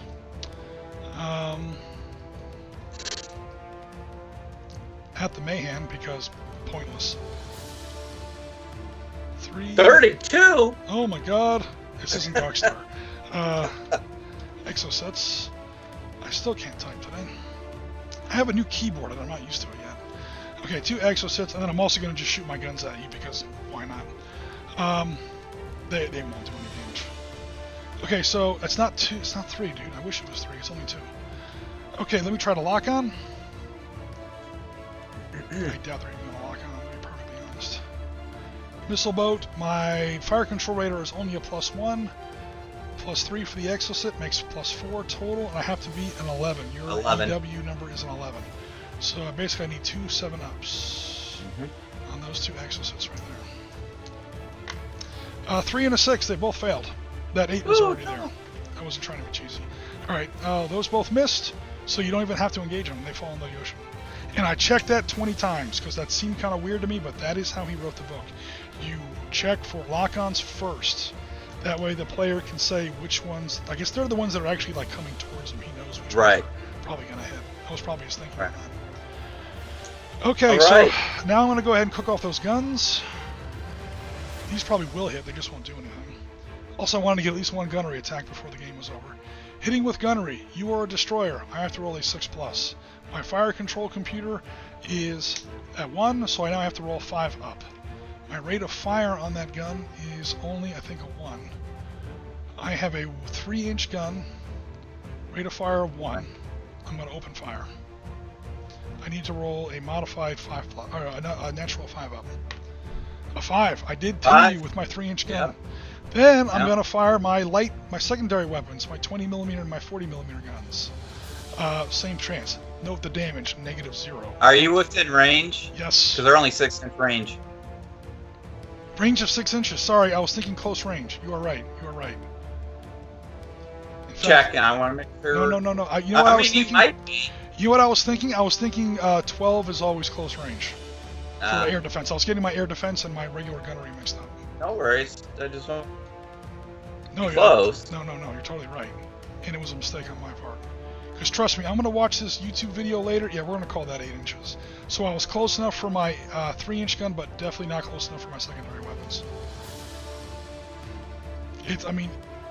It's not annoying to get called out on a rules mistake during the stream. What's annoying is watching the stream a month later on YouTube and saying, oh my god. Because you can't fix it then. Alright, this is a 3-inch gun, guys, so that's not a huge deal. Damage is -1, and I have to beat 6 or a 9. So here's my roll. A 2 becomes a 1. It literally did no damage. I scratched the paint. Dang it. Now you gotta go back to dry dock and paint that number on the bow again, because it's all scuffed up with an Iranian 76mm shell.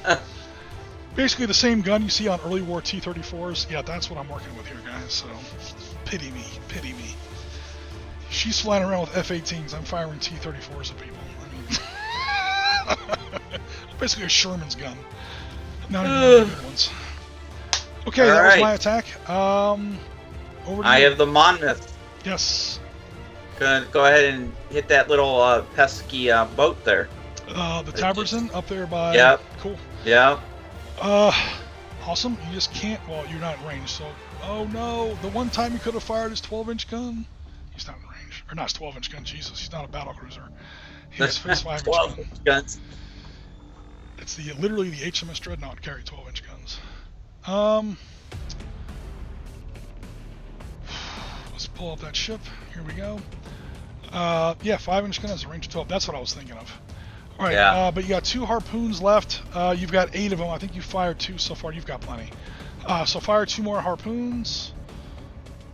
Am I in range with the torpedoes? Let me see. Am I outside the 12-inch range? I believe so. Yeah, I am. Yeah, okay. Well, I've seen torpedoes make a difference. My Argentinian corvettes actually sank HMS Hermes once in the Falklands. It was a crazy game. It was not normal. But I've seen torpedoes during the game, so definitely a good question. Okay, so 2 more harpoons. Harpo. Harpoons. This is not a Marx show. 2 harpos are flying at you. The Iranians are very confused right now. Got locked? Yep. Now your roll to lock is a +1 because the fire control radar isn't that great, but it's +3 for the missile, +1, 7. You need to beat, I think, an 8. Oh my god, 8, I think it's right? Almost. Yeah, these things are so 8? terrible. It is 8. You literally have to roll a 1+. No. No, 4+. 1 + 3 is. Yep, you have to roll a 4+. You have 2 chances. 4+. I rolled a 6 and a 2, so 1 hits. Or 1 locks. Okay, 1 locks. Taberson tries his best to fire his small arms, basically, to shoot it down. Again, I only have a +1 on my guns and +0 on my radar, and I have to beat an 11, so I literally need a 10 up. And close. Oh. Cigar. So that missile hits the ship with no worries. Roll your 1d10, add 3 to the result. 8 + 3, 11. Oh no, that's a heavy damage. That's a heavy damage for damn show because, again, I'm just going through this for the chat. Kevin class fast missile boat has a damage of 4 and 7. So you rolled, I'm sorry, what was your natural? It was an 11. 11, oh, yeah. was so, 8 and then +3. Yeah, so that definitely beats a 7, so that is a heavy damage. Again, she's not sunk, but for game purposes, she's eliminated. She can limp away is basically all she can do. No weapons, no fire control, no primary weapons, no damage control, and no recovering air. Yeah, she's pretty much screwed. Okay. Now here's the crazy thing. We've already done Mayhan's attack, right? Yes. But Mayhan is within range to fire her 5-inch gun at the Taberson. Oh yeah. I mean, there's a 5-inch gun there for a reason. And I like to see guns sink ships because I'm old school. So are you saying you want me to shoot the gun? Technically, you would have been able to do that. Yeah, when a ship's attack phase comes around, you can fire all your weapons. Right. You never have to pick one weapon. So 5-inch gun, range of 12, you're within 12 inches. Fire control radar of 2 to hit a surface ship. I'm sorry, to hit a patrol or missile boat, you need a 7+. That's bombs. You get a plus. Oh, up. 7 it's still plus. same. It's 7 up. 7 up. You need a. Are those 2 charts almost the same? No, never. Yeah, they're exactly almost the same. What? Whatever. What was I gonna say? You need a 5 up. 5 up. 1d10. Roll a 5 up, please. I did not hit. I got a 3. Dun, dun, dun, dun. Those things fire really fast, by the way. Almost as fast as like Mark 19s. The modern ones do. Okay, cool. I think that's it for the combat phase because dry, bingo ordnance, sinking. Now I fired everything in range. Sinking, out of primary weapons. Yep. Yeah, that's pretty much going to be it. Another damage control check on the Monmouth, I believe. Because that light damage is still there. Alright. I got a 4. I can't remember what I needed. 7+. 7+. Okay, 4. It's one of the simplest rules in the game, yeah. I guess the only thing you would do is that, like, certain ships, if you wanted to house rule in, like, modifiers, This ship Yeah. is huge. It has a, like a Nimitz class carrier. It has 5,000 people on board. They get a plus whatever. Piotr says, "Cool. What's going on? Good job. We have petrol in the UK rather than gas. Then, oh God, gas. Man, on behalf of SItrep, everybody, I apologize for gas and what he thinks are jokes. Now you just need a friend that is good at math. She needs to share this. Okay, yeah, you read that project, that comment already. Alrighty, guys, I think we're coming up on the end of it here. We've been up for, holy crap, almost 3 hours already. Yeah. I'm about to call this because I don't want to go like super long. Okay, now we've landed both of our. No, we've landed. I have one down. I have one up. So I get 1 D10, you get 2 D10 for initiative. She still has her SH60 up. I got a 9. Shit. I got a 6 and a 2. Alright, so I win initiative for all the good it does me. Yep. 1, 2, 3, 4. Again, her speed is halved now. And she is carrying a chopper with her. We already know she's heavy damaged, so...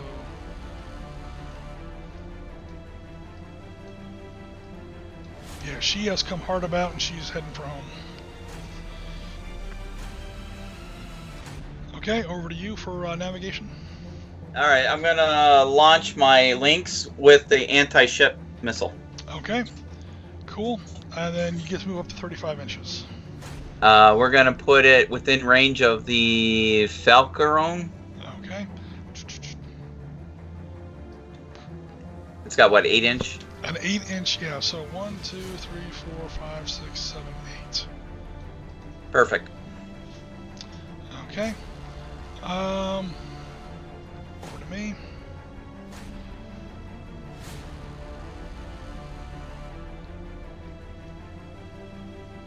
And a half. Yeah, the Iranian Navy is pretty much broken at this point. Oh, I should put heavy damage here so I don't forget to count for victory points.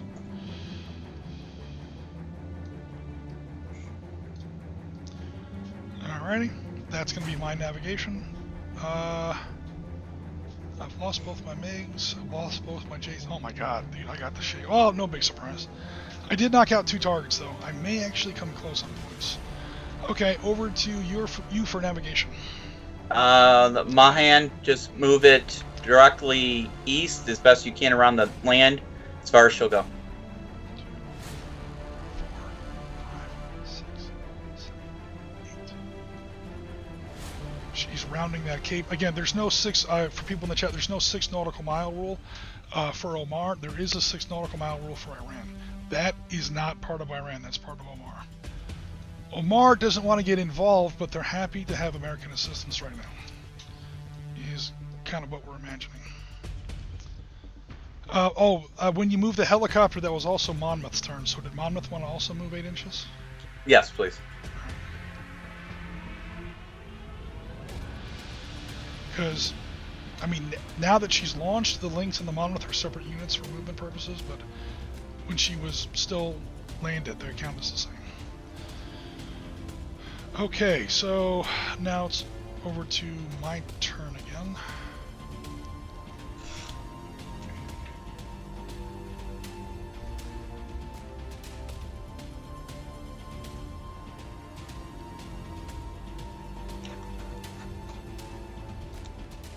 Run away! There's an American destroyer rounding the cape. They still have full speed. And this full speed for those attack boats is 9. Okay, over to you. I think that's everything because both F-18s have wasted all their ordnance. They're gonna have to return. Technically, he just flies there to the scramble point or whatever, basically back to the carrier. That's his movement. And then 1, 2, 3, 4, 5, 6, 7, 8, 9.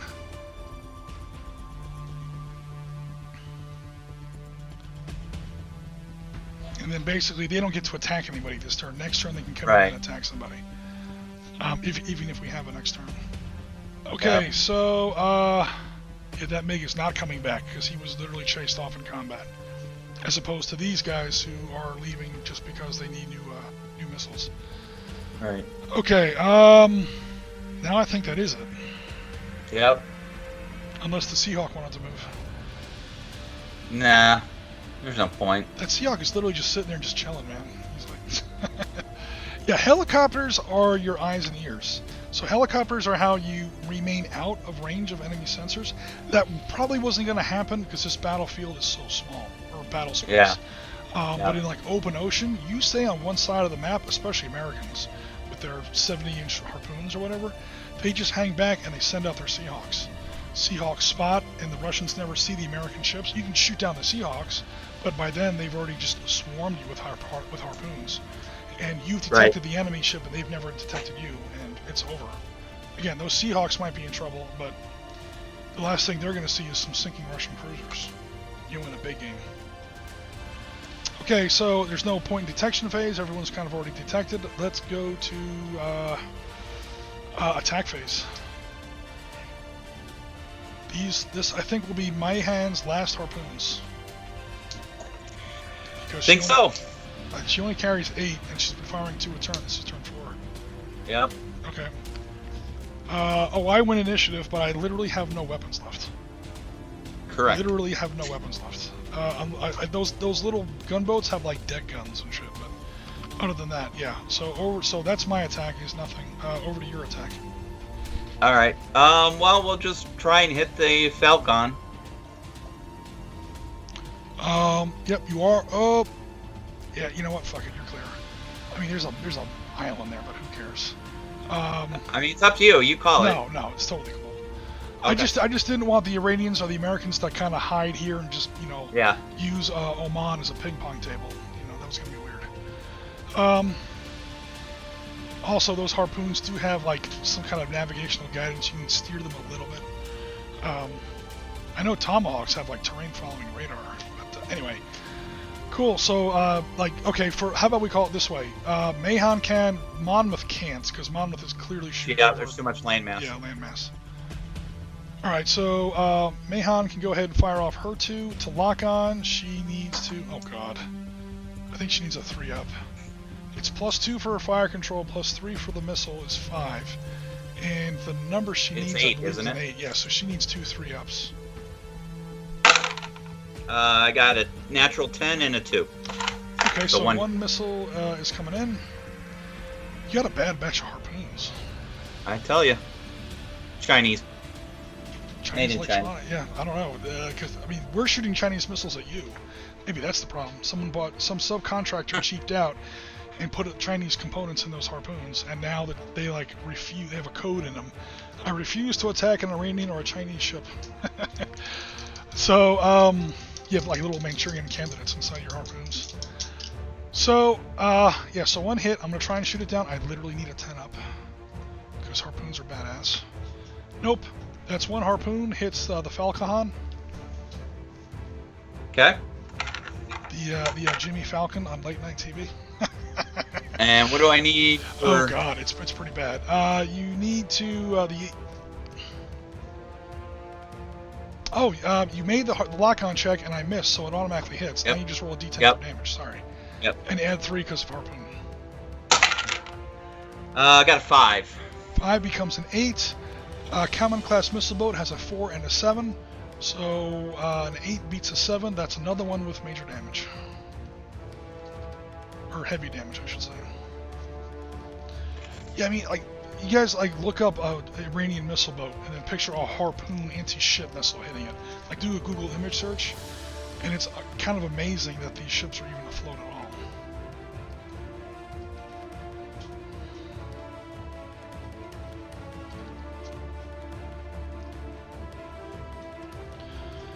Okay. Okay. And then, just for fun, did Mayhan want to shoot her deck gun at the Taberson, see if they could sink her? Yeah, let's do it. You're within 12 inches, right off the right off the port broadside there. Yep. Oh God. You need a. Hold on. The gun itself. We may have forgotten to add this in. It's a 7-up. The gun itself. Oh, it's a +0. Okay, we did do it 7 up, but your active fire control radar, wrong ship. Active fire control radar is +2, so you needed a 5 up. 5 up. Yep. Got a 7 natural. Cool, that is a hit. So now it's a D10 plus 0, and you're looking for at least a, actually you're looking for at least a 7 up to sink it. I got a 4. A 4 is another That's light damage. So yeah, again, a light damage, I'm sorry, a heavy damage and 2 light damages will sink the ship. Yep. Or 2 heavy damages. You have to have at least 1 heavy damage to sink a ship. Yep. So, I mean, if it even matters at this point, but just to be completely roll a D10 to see what happened for the light damage check. A 4. A 4, sonar damaged. Well, I'm not sinking submarines anyway, but yeah. If no sonar is fitted, radar's damaged, huh? Okay. Well, either or, it doesn't really matter. Does it say that? Yeah. Oh, it does? If there's no sonar, hit the damage instead? Oh, if no sonar is fitted, which it doesn't, radar is damaged instead. Okay, cool. So whatever plus, I mean, I had a +0 radar anyway. So again, yep. You basically shot off the little rabbit ears antenna he had on top of his boombox radio, playing Michael Jackson's Thriller. I literally have no attacks, so yeah. I have the Monmouth left. Monmouth can fire. Oh god, Monmouth cannot hit the other ships, but can hit the Taberson for sure. Yeah, let's do it. Cool. Fire 2 Exus. No, not Exus. It's 2 more harpoons. Yep. Oh god, it's just that poor ship. Everyone's literally just jumping off the boat at this point. Never get out of the boat, man. Never get out of the boat. Except for right now, because there's 2 British harpoons. What modifier do I need? You have +1 and +3 is 4. You're trying to score against an 8, so you need 4 ups for your last 2 missiles. I got a natural 7 and a natural 10. Okay, I literally can't shoot you down because I need a natural 10, except I've already fired once on air defense, which means I now need a natural 11. So I can't do that. Those 2, once you make the lock-on roll, those missiles are going to hit. So roll 2 d10s plus 3 for harpoon. I got a natural 9 and a natural 2, so yeah, the natural 2 becomes a 5. That's another light damage. The ship sinks.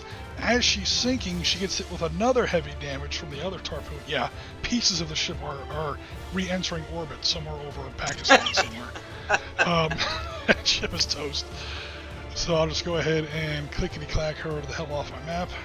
Goodbye, sweet prince, and may flights of angels bring thee to thy rest. And, okay, cool. And if it's cool with you, I'm going to call it. Okay. Because this ship still has full speed at 9. She's going to be like, she's bulking.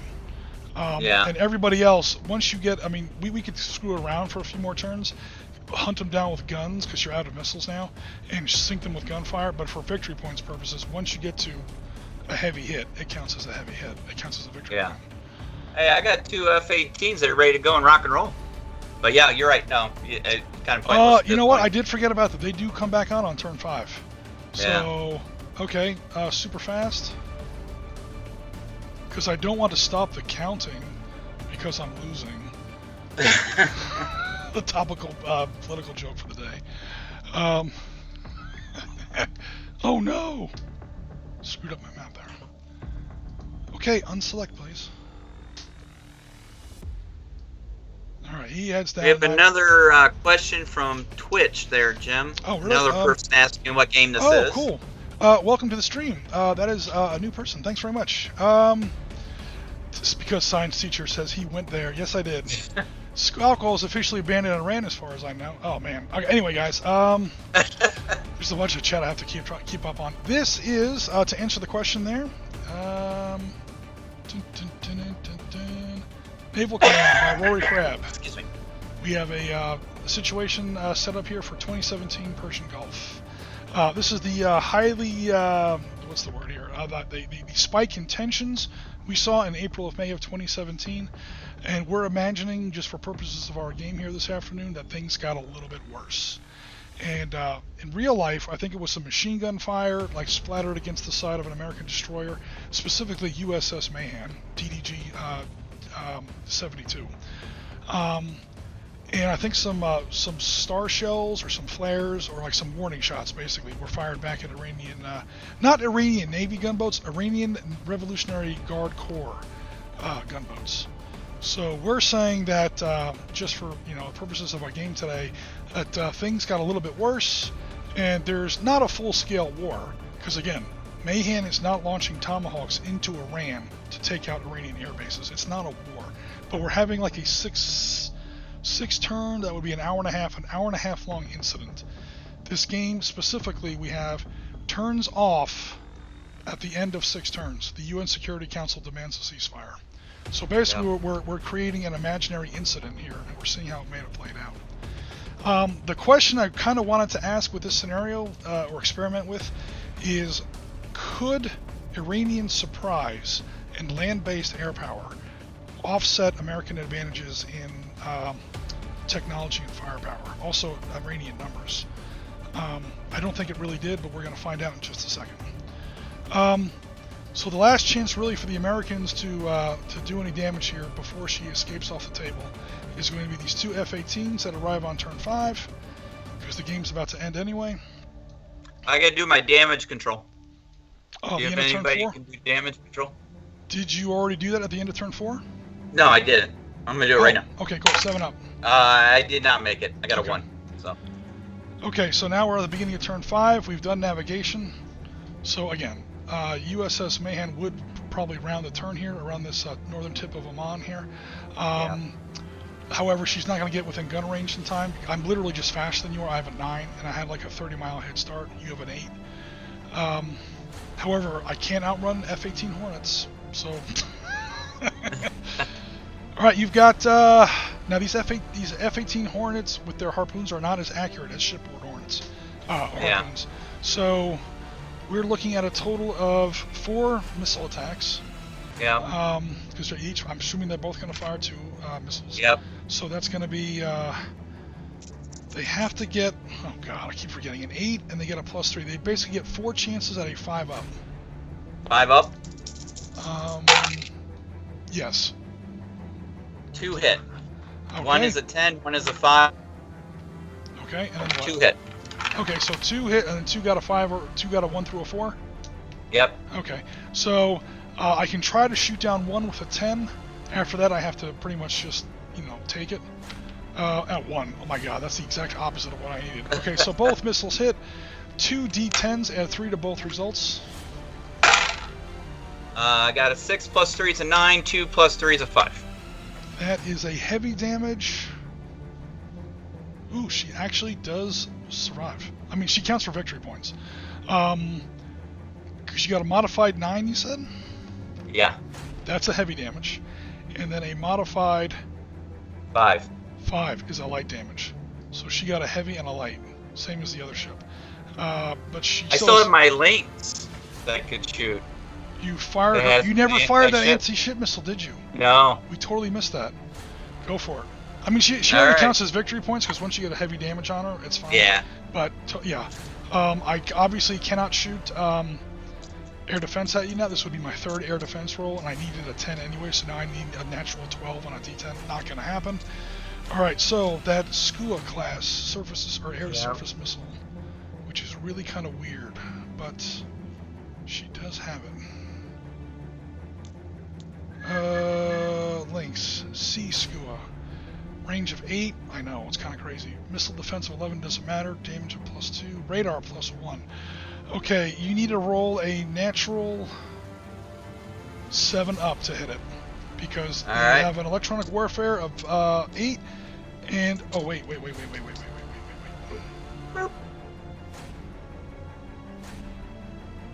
I need a 7 up.